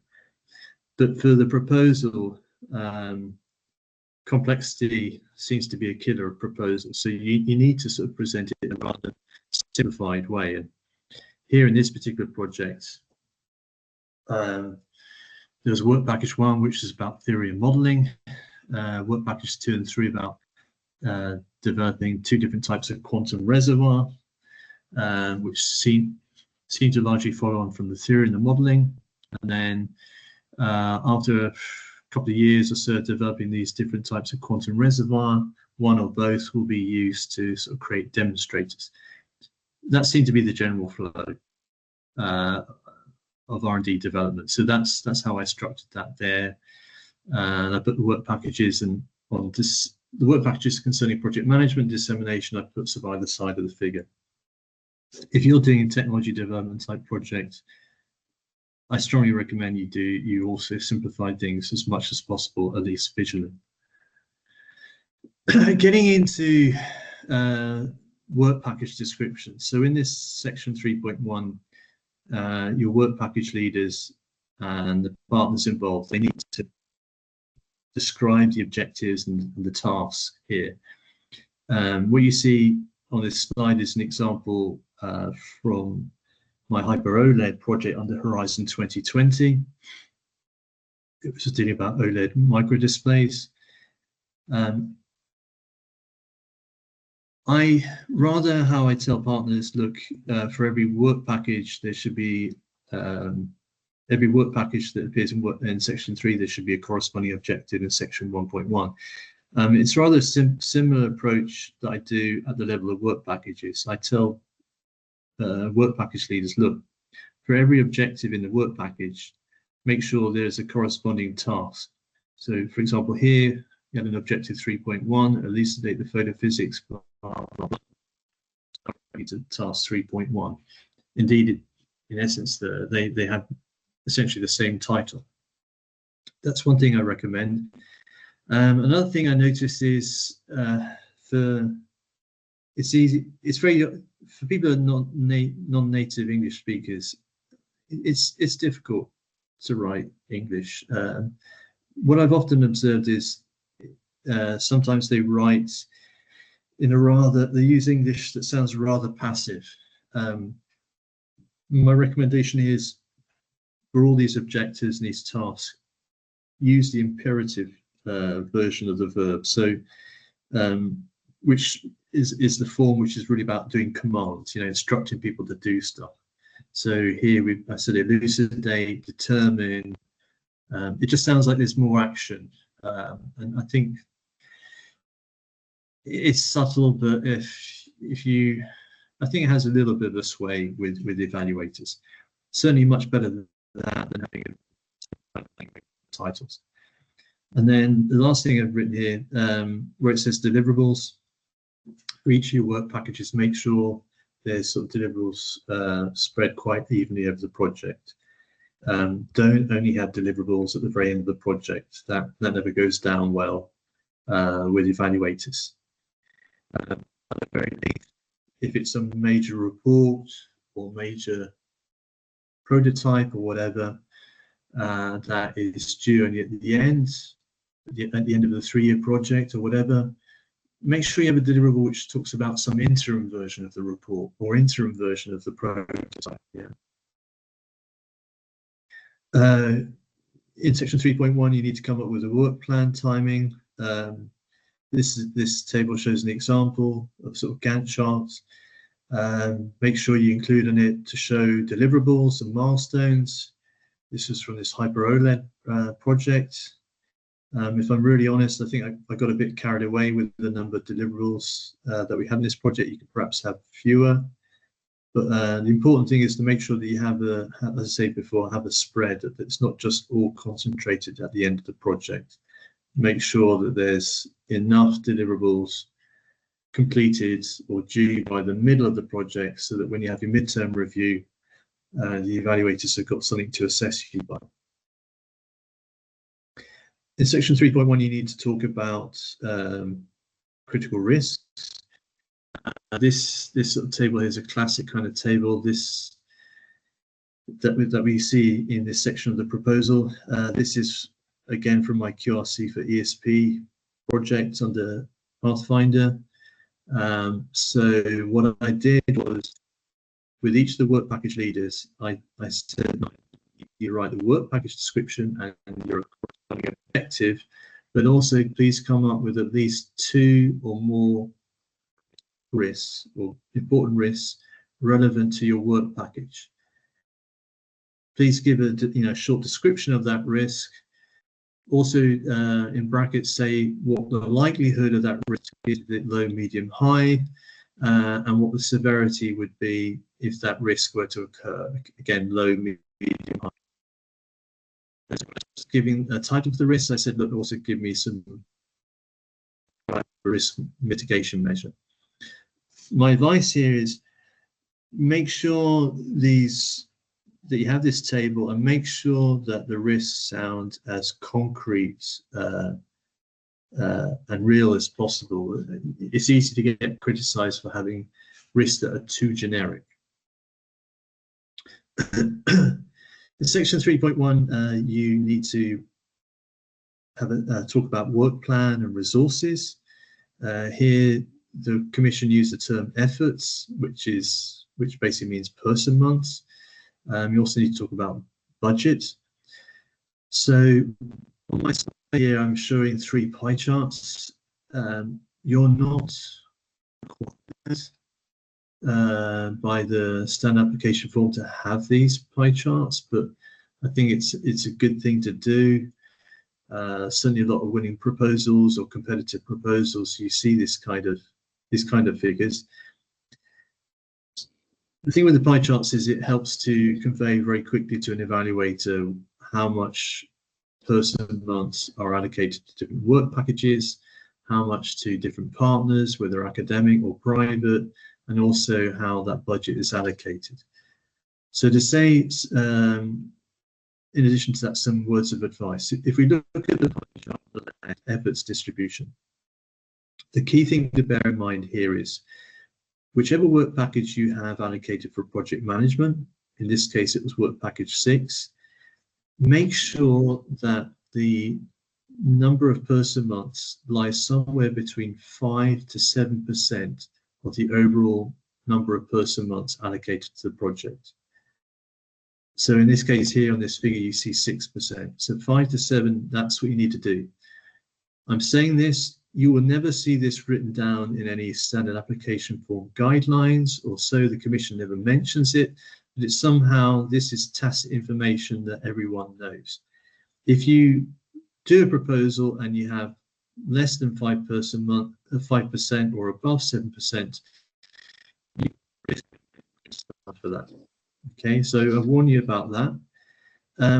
Another key work package, the work package 5, which is about dissemination, exploitation, communication. The general word of advice here is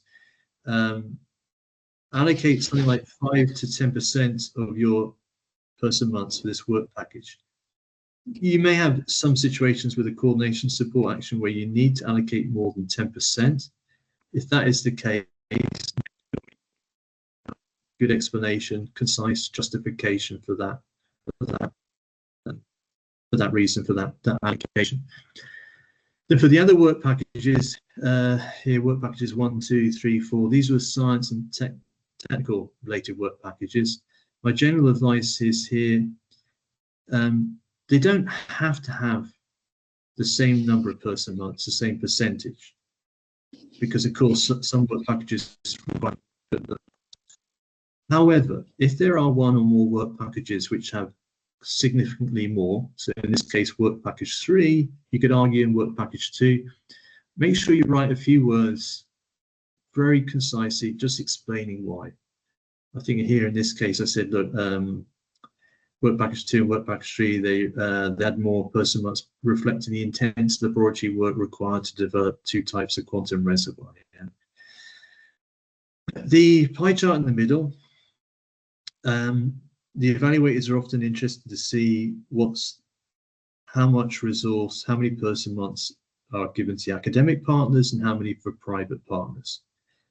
If you go, and this is a general advice, if you're doing research and innovation action, it's basically okay if the academic partners have more person months, percentage-wise, than the private companies. It shouldn't be exaggerated, but it's kind of understood because project has no TRL level, there's more research, that's done by the academic partners.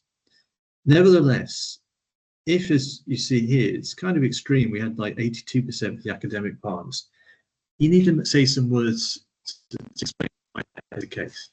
On the other hand, if this was a proposal for an innovation action with a high TRL level, then you really should be seeing that the percentage share for private partners should be at, or it should be around half, or a significant amount, yeah, because it's the technology, the service is meant to be close to commercialization. And then the last pie chart, yeah, I mean here, usually these projects, the bulk of the funding goes to personnel. My advice just be, if you have any subcontracting, keep it as small as possible. Last thing on section 3, capacity of participants.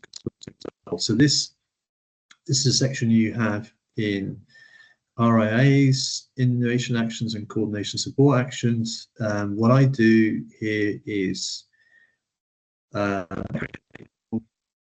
take the titles of the objectives that I had in section 1.1, I repeat them in the table, and then in the third column, I basically go through and say very concisely why we have the partners that will enable those objectives to achieve. And what is it about this? What is it about their experience, their equipment, their laboratories, etc. Yeah.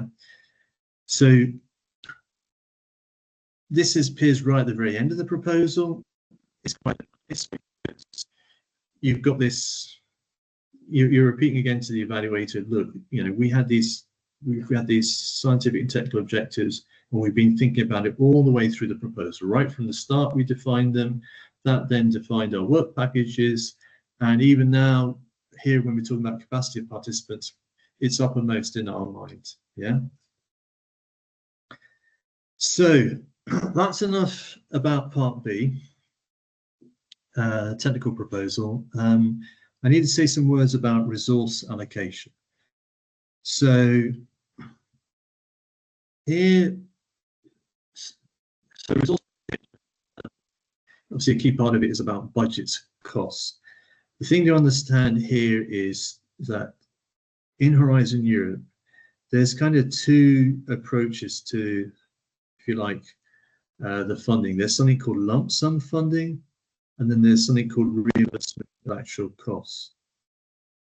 So let me define what they are. So lump sum grants, these are projects where the grants are defined in the grant proposal and fixed in the grant agreement.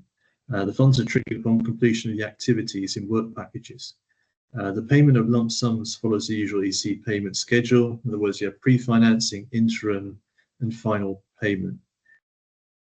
Reimbursement grants, on the other hand, they are defined according to eligible costs, in brackets, personnel, travel, equipment, etc. The funds are triggered upon submission of financial statements showing actual costs, in brackets, period 1, period 2, and so forth.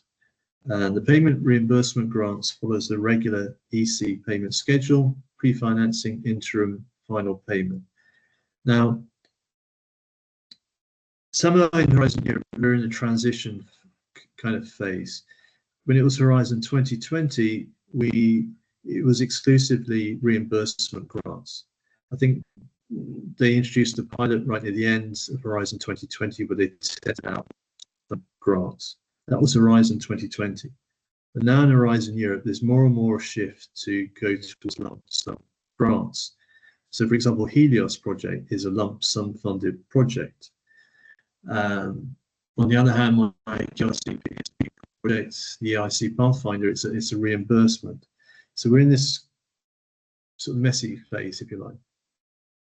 But regardless, whether it's lump sum or reimbursement, there's still these different sort of cost categories that you have, and it's good to understand. So the most important one is personal costs.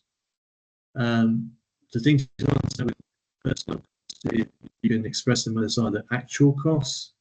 In other words, this is the gross for a staff member plus the employer's contributions to social security and pension. That's the, if you like, the cost that you indicate in the budget. You have partners though who use unit costs. So some beneficiaries, in other words, consortium partners, for their staff as part of their annual cost accounting system. And then a third way of doing personnel costs, this is in the case of SME owners, small to medium size owners. You often have SME owners who don't pay themselves a salary, instead they pay themselves dividends. In the case of an SME owner such as that in Horizon Europe, the way their personnel costs are calculated is by using the following formula. So there's a monthly rate, this is 5,080 euros, that has to be multiplied by a country-specific coefficient. For example, in the case of Germany, it's 98.3%. If you have a situation like this with an SME owner in your consortium, my advice is do a Google search on these terms: SME owner, country-specific coefficient, Horizon Europe. That will take you to the necessary document where you can get this coefficient figure. Subcontracting costs. What can I say here? Well, firstly, double check to see if the cost is subcontracting cost or purchase. A classic example would be, for example, in the past, you need, if you have a budget of more than 430,000 euros in a Horizon Europe project, you're going to need what's called an audit certificate on your financial statement. In the past, certainly in the early part of Horizon 2020 and the preceding program, FP7, these audit certificates, you get them issued by an auditing company, and you declare the cost in your budget for the project, but you had to declare it as a subcontracting cost. Anyway, this could cause headaches with the reporting in Horizon 2020 and FP7. And at some point in Horizon 2020, the Commission said, you know what, we're not going to call it subcontracting these audit certificates, we'll just call it a regular purchase cost. So this is what I mean. You have to be a little bit careful to know whether determine is it really subcontracting or not. If it is, my advice is make sure that the subcontracting doesn't exceed 5% of your total direct costs, because the evaluators are kind of allergic to subcontracting. Because with subcontracting, it's understood that organizations make profit margin. If you have a subcontracting, you need to include this table 3.1G. Show a bit of it on the slide. Purchase costs. If your purchase costs exceed 15% of personnel costs, then you need to provide a cost breakdown and justification in what's called table 3.1H. Here's an example of the type of table. A few words about the different subcategories of purchase costs. So there's travel and subsistence costs. My word of advice here is budget that you allocate for travel, the more you probably need to explain how it's calculated and justify it. So, for example, in the case of the projects such as Helios, we really went down to quite some detail to explain how we calculated the budget. And you see part of the example here. We talked about a number of training exchanges. We talked about a number of early stage on exchanges, how much we give them per diem per day, how many average days they'd be on a trip, how many trips, etc. That's the sort of thing you should do probably for a twinning proposal with lots of travel budget. For regular research and innovation action, it's probably just enough to sort of say, look, so many budget for consortium meetings and so many experts, and here's so much budget for going to conferences. If you are equipment, if you're claiming equipment, the key thing to remember here is it's the depreciation of the equipment that is the eligible cost. It's not per se the cost of the equipment when you buy it new. This is an important thing to consider because often the depreciation for laboratory equipment may be over 5 or 10 years, whereas your research project may be only lasting 3 years. You also, what you'll need to check here with the depreciation is it follows your national rules. So you need to scrutinize that. Other goods, works and services, which are part of purchase costs, what might they be? Well, the obvious ones are research consumables. If you have a lot of those, make sure you itemize them. Works and services, the typical thing here is catering costs for holding workshops or conferences. There's a last one, category, other cost categories. If there are any internal invoice then you need to use table 3.1. I must admit, over the 20 odd years of dealing with EU projects, I personally have never had to indicate this type of cost. So words about lump sum funding. The European Commission has got a very good web page and web video, YouTube video about this. The QR code in the top left will take you to this web page where you can go and check the video. I strongly recommend that you check that out. Also, in relation to lump sum funding, so the European Commission has come up with what's called the lump sum funding Excel budget tool. The QR code in the top left, this will enable you to download this Excel file. Like with all EU documents, make sure you have the latest version. If you have an Excel budget tool from even 1 year ago or 2 years ago, it might be out of date. So make sure you download it.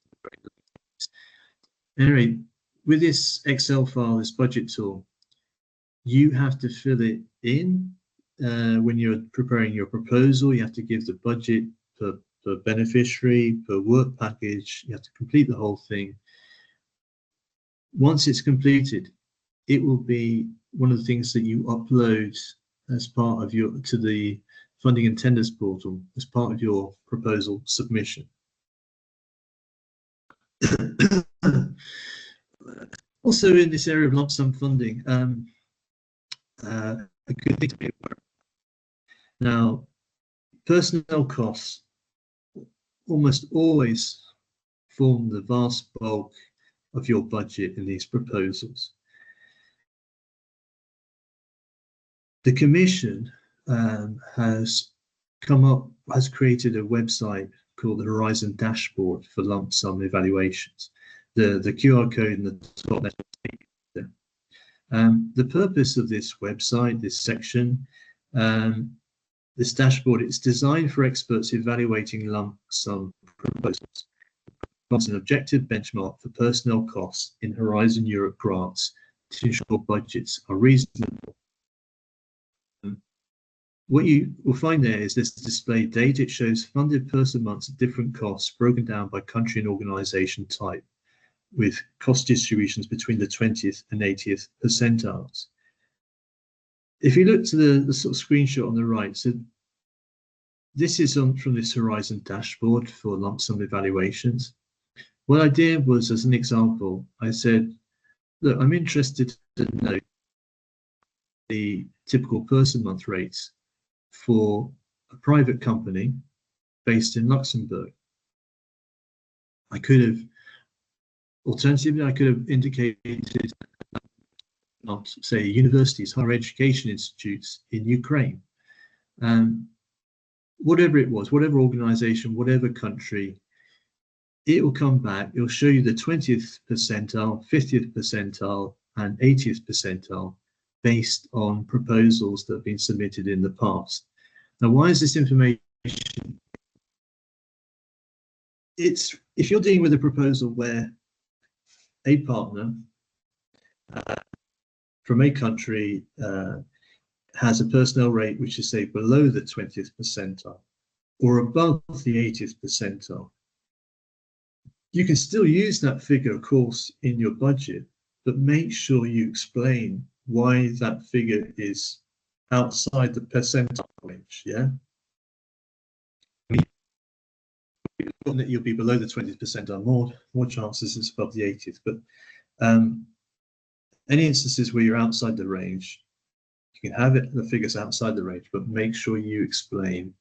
And in that, going back for a second, going back to this European Commission lump sum funding Excel budget tool, one of the later sheets in that file is called Other Comments. That's the location where you can these explanations on higher, etc. If you do all that, if you calculate your lump sum funding, you'll end up with looking like this. So this is from the twinning proposal for ELTA, the Hungarian University computing. They've got some like 9 work packages. This is the budget that you see that was calculated for each work package for each partner. So that's about lump sum funding. Going back for a moment to talk about reimbursement of actual costs, which is still the case for things like EIC Pathfinder open proposals and certain other calls. In this case, the Commission doesn't have a standardized Excel file. What you'll find is that different consortia use their own Excel files. This screenshot you see here, this is the type of Excel file that I use when I'm doing research and innovation action proposals. I use something rather basic, but to be honest, it fits my needs. Yeah, what to see? You see, what I do is I ask each of the partners in a consortium to give an average person month rate. That goes into the cell B6. I then ask that each of the partners to sort of indicate the number of person months for the different work packages, which you see lower down in column B. It's a similar story for subcontracting and other direct costs. If a partner is requesting significant amount for things like research consumables, I'll ask them to sort of give an itemized list. But anyway, this is essentially what's and if you do all that, this is what your budget will ultimately, if you're dealing with a budget on reimbursement of actual costs, this is what it will look like ultimately, sort of in your proposal / grant agreement. You see on the left all the different consortium partners, and then you've got these cost categories: personnel costs, subcontracting costs, purchase costs, etc. So we've talked about resource allocation. Let's assume, hey, we know all this stuff. Do our lump sum calculation. Let's actually do a proposal. Let's submit one. How do I do that? Well, you won't be surprised to know you have to use the EU Funding and Tenders portal. That's where you can find information like call. It's of course also how you go about doing your submission. So let's imagine there's actually a call open right now called Teaming for Excellence. I'm sure Nazari, if not more of you, already know about it, this call. It's indicated on this screenshot in sort of yellow circle. Assuming you're interested to submit to that call, Teaming for Excellence, You go on the EU Funding and Tenders portal, you'd find the reference to it, you click on the hypertext link that's given there. If you do that, that will take you to a specific web page where there's more details about that call. In this case, obviously, Teaming for Excellence. Now, on that web page, there'll be lots of information, general information about the call, topic description, blah, blah, blah. If you scroll right, you'll get to a section where it says Start Submission. So I've highlighted with like another yellow circle. There's a button there where it says Start Submission. This is what you need to click on if you want to start a submission to that particular call. My advice before making this step is ask yourself, it needs to be done either by, I would say, the project coordinator, the principal investigator, either her or him, who's the project coordinator. Alternatively, it's best done by the administrator, the EU projects office, if you like, for the organisation. It's going to be the coordinator. They really need to be the ones who start this submission process, because one of the first questions that gets asked is, who's the coordinator for this submission? Okay, what should I add? Oh yeah, some bullet points on the right. So imagine you started the submission process by pressing that button. The thing to bear in mind is when you press that button, Start Submission, it doesn't mean to say that you have to actually submit the proposal on that day. No, that button is just starting the whole process. In fact, usually what you find is they register for the call, they start the submission already maybe several months before the actual call deadline. Okay. They've then got weeks, months in which to provide all the information for the Part A, prepare their Part B, create a PDF, proposal, fill in some Excel budget tool, prepare all those. Once it's prepared, they upload them into the section. Run the online proposal validation check. I don't show on this screen, but there's a button where you'll be prompted to do a validation check. Assuming that's all correct, at that point, and the proposal is submitted. You can see the submit button up to the deadline for the call. Indeed, you can actually make multiple submissions. You can. What I typically recommend to consortia, make sure you get a version of your proposal a few days before the deadline. That then allows you a few more, so it acts like an insurance. So you've got something definitely submitted. Then with the remaining days, go through with the most members of your consortium and really check, proofread, correct hopefully any minor mistakes in your Part B. If there are some small mistakes, you can upload the revised version of the Part B and then resubmit the proposal. So you can submit as many versions of the proposal as you like. Whatever is the last version that is submitted prior to the deadline, that is the version that gets evaluated. So let's imagine you've submitted your proposal. What happens next? Well, of course, there's going to be an evaluation. The evaluation process sort of involves the following kind of steps. So the Commission does what's called an admissibility and eligibility check. They ensure the proposals meet certain submission rules and eligibility criteria. Assuming you pass those, the proposal gets sent to expert reviewers. These are independent evaluators, typically or more, who assess proposals based on three criteria.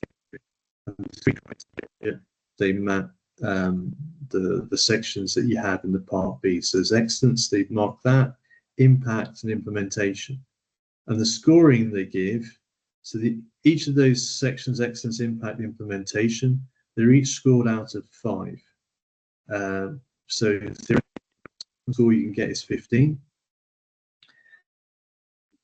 There are scoring thresholds for each of these sections, so it depends from call to call, but typically the threshold is 3 out of 5 for each of the criterion, and say 10 out of 15 for the overall score.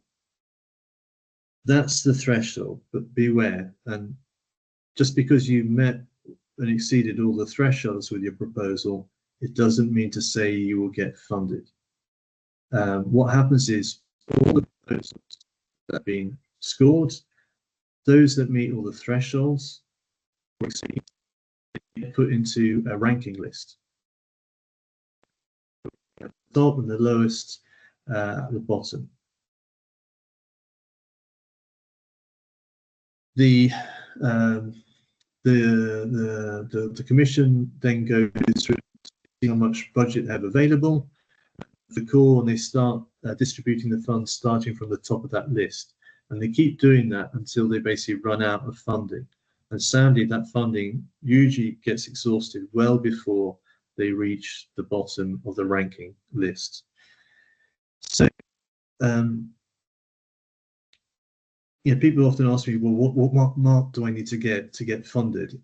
It's not that easy. I mean, the honest answer is it all depends. It depends on the level of competition. It depends on the thresholds that were required. However, with that said, in my experience, it's rare, very rare for proposals to be funded where the excellence score, the score for the section 1 is below 4.5 out of 5.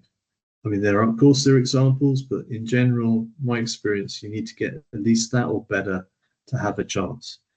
Similarly, the overall score, okay, the threshold for funding is what, typically 10 or 11 out of 15. That's usually not enough.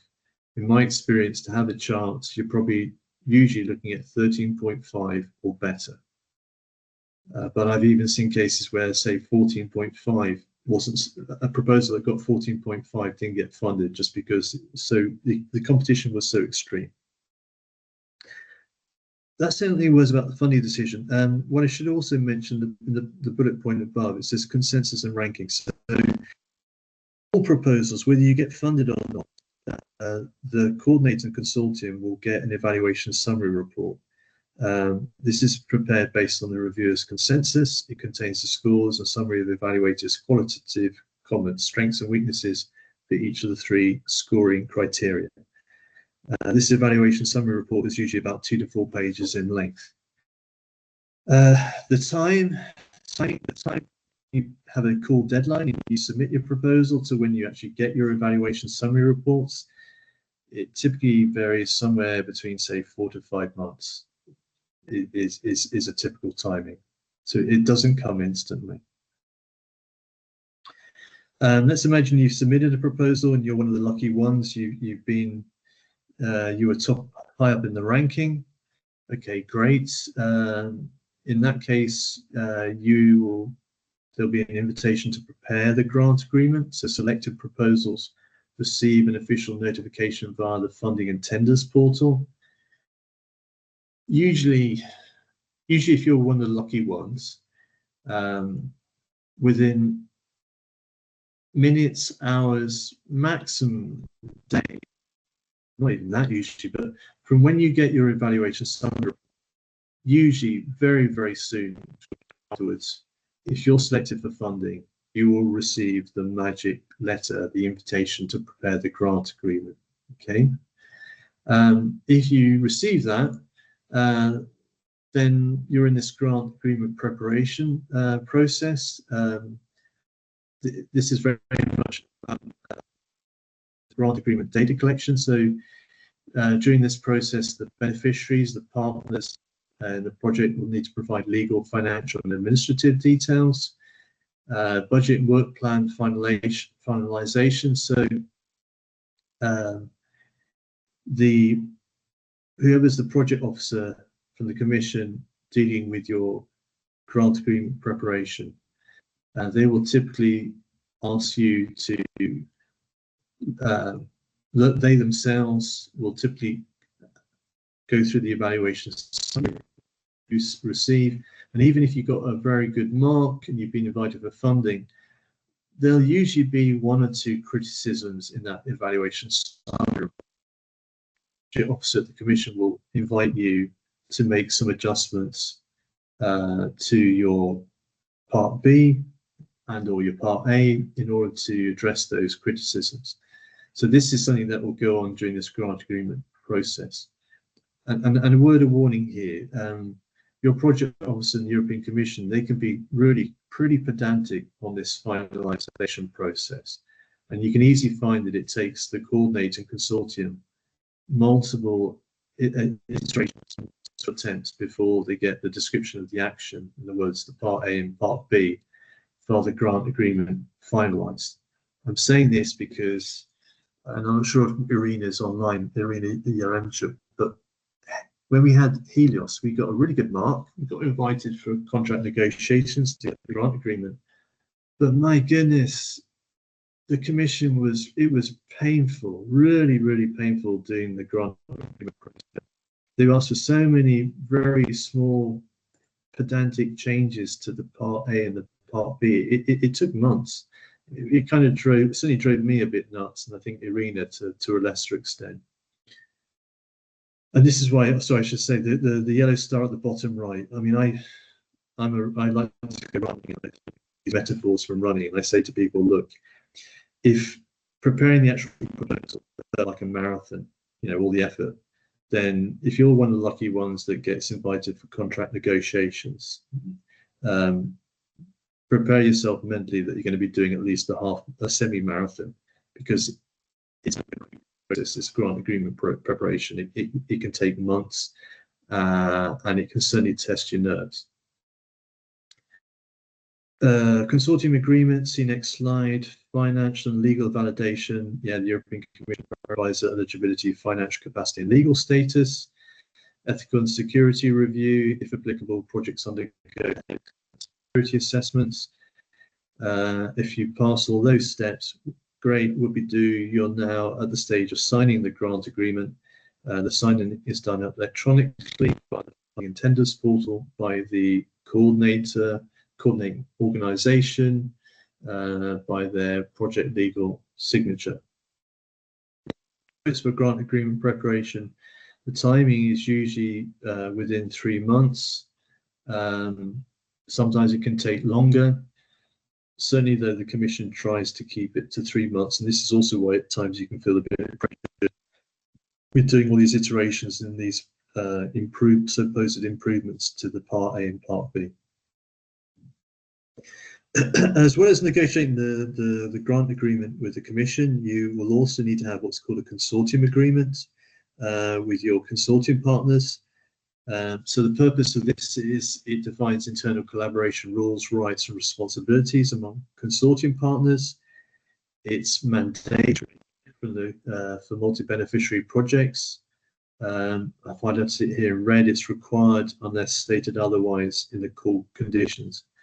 In the context of Horizon Europe project, the only time I've seen where you don't do consortium agreement is where it was for a proposal involving just one partner. So, for example, I mentioned earlier on in my slides about ERA chair. This is a mono-applicant proposal. Certainly was under Horizon 2020. With those projects, you didn't need a consortium because you were just a consortium of one. For all other projects where there's more than one partners, which is pretty much 99% of all projects funded under Horizon Europe, you will need a consortium agreement. And the Commission specifies that you have to have it. In this consortium agreement, the key elements that you'll see is there'll be a section about governance structure, financial management, intellectual property and data management, liability and conflict resolution, publication and dissemination rules. In terms of timing, the European Commission, they demand that the consortium agreement is already prepared, negotiated, signed by the consortium before the grant agreement itself is signed between the coordinator and the European Commission. Here are some pragmatic tips. I'm sure Nazari already knows about them. If you are going to do a consortium agreement, if you require it, then my recommendation is to use established. So there's this one called the desk card model. It's the one that's most commonly used for Horizon Europe. If you use that, it will save you a significant amount of time and ensure completeness. The QR code right there, that will enable you to download this desk card model. When you're doing the negotiations on the consortium agreement, make sure to clarify financial and legal responsibilities early to avoid misunderstandings. Ensure partners actively review and agree on terms before finalization according to deadlines. So, dear colleagues at Lviv Polytechnic National University, look, that kind of concludes my slides about planning phase, in other words, the proposal writing phase for Horizon Europe. As with Module 1, now with Module 2, I've set an optional homework for those of you interested to receive a certificate of project management. For this homework, so I want to make it as relevant and practical and so forth as possible. What you're going to be doing is you're going to be creating a lump sum budget. You're going to be using the European Commission's lump sum funding budgets, Excel budget tool. Now, it's up to you. If you already did a homework on one and you have your own sort of case study from that for a project charter, you're very welcome to imagine and create a lump sum budget for that case study that you already created. Alternatively, if that seems a bit too challenging to do, I would suggest you create a lump sum budget for the following kind of case study. So points it sort of describes a simple kind of consortium partners from different countries. And what I kind of require you to do is to make sure you download the European Commission's lump sum funding budget tool. Go and have a look at that Horizon dashboard where it talks about the salaries, the 20th and 80th. I don't insist that you choose person month rates that lie in between those, but if you don't, make sure you give a bit of a comment or justification in the sheet which talks about any comments. Likewise, in this case study, I've imagined some very simple structure for work packages. Use those. Distribute these person months I've indicated across those work packages, but please pay careful attention about the percentage number of person months that you allocate for dissemination and project management. Remember, please recall my words that I said earlier on about what are the recommended percentages to use for those. Then lastly, I have indicated some travel costs and some equipment costs. Now, if you do that, please send it to me. This homework deadline here is obviously wrong. I've indicated the 7th of March. Don't worry about it. I didn't expect you to have it before this training. Look, in the version of the slides that I'll send after this to Nazari, I'll put in a correct date. It'll be a date, probably mid April or so. Okay. So colleagues, I don't know if you're still there, still awake? If you are, congratulations. Okay, Giles, thank you for the intensive presentation. And I think that other people already prepared their homeworks for the Model 1.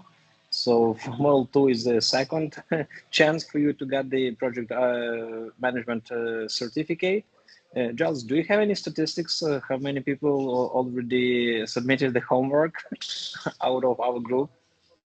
Yeah, there were 11 homeworks, and one of them was submitted by a couple. So there's been at least 12 people that effectively that I'm aware of. I don't know if I mentioned it before, but people who maybe haven't done it already from the module 1, although I gave a deadline previously, if you're still interested, you're welcome to do a case study for module 1.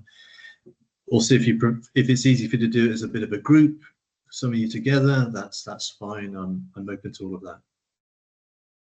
Okay, thank you. Colleagues, do you have any questions to Giles regarding this presentation? You can turn on your microphone and ask the question, because I'm kind of on the move. Brandon, what is the deadline for second homework? Yeah, I'm sorry I had a wrong date there. If I said the 18th of April, would that be okay with you? Okay, thanks. Friday the 18th of April, is that? Until Easter, yes. Until Easter, yes.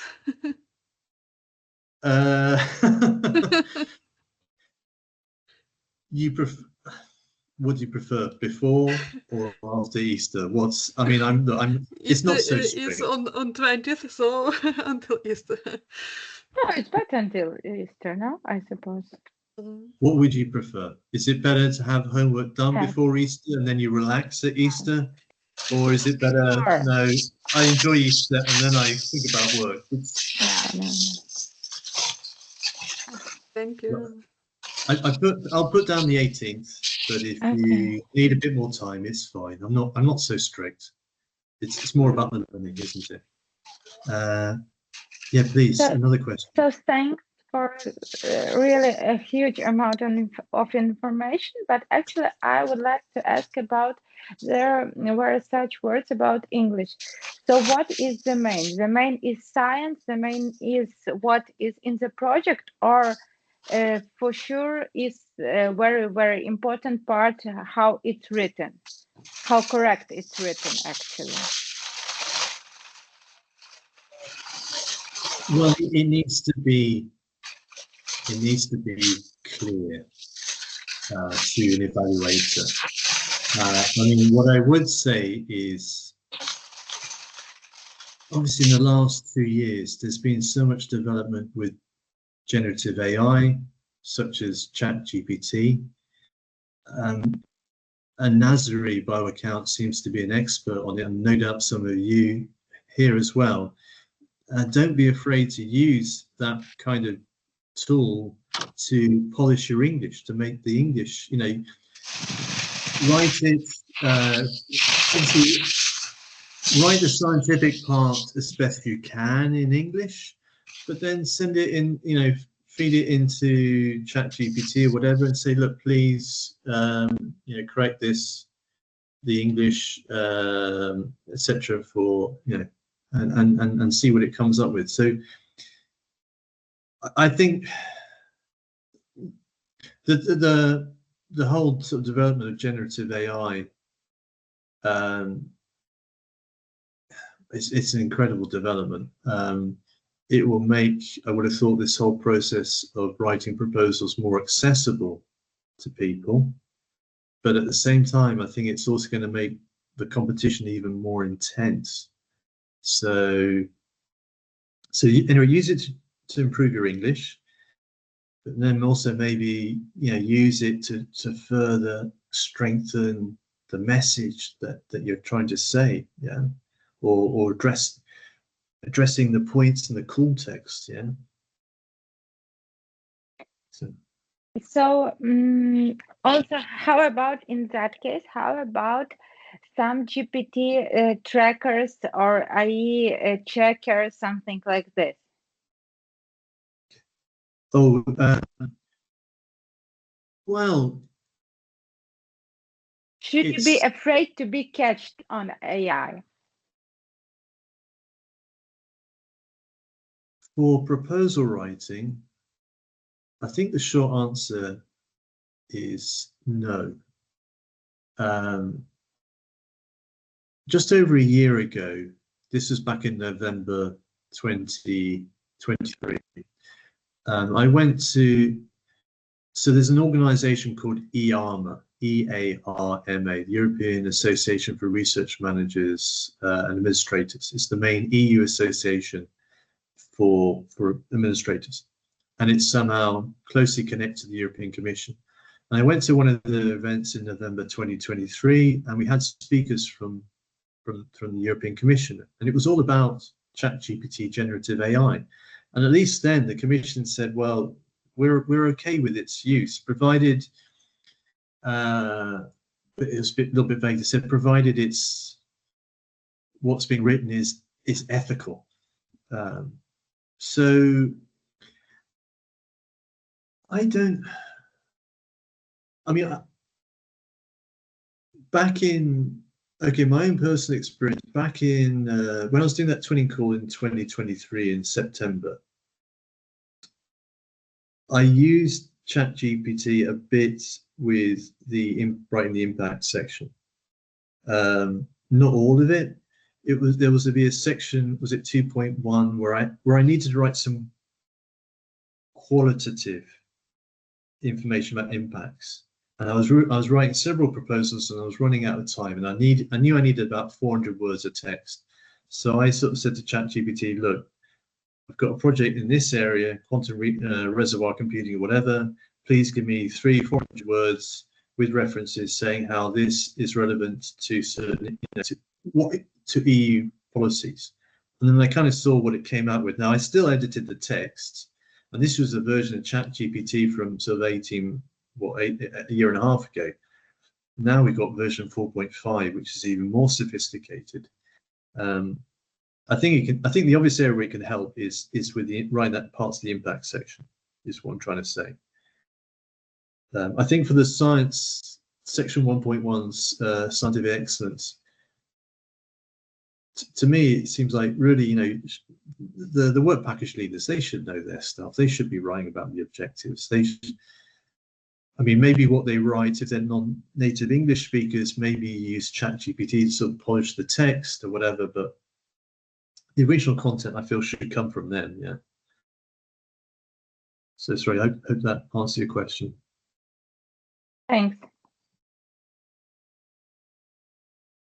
Any other questions?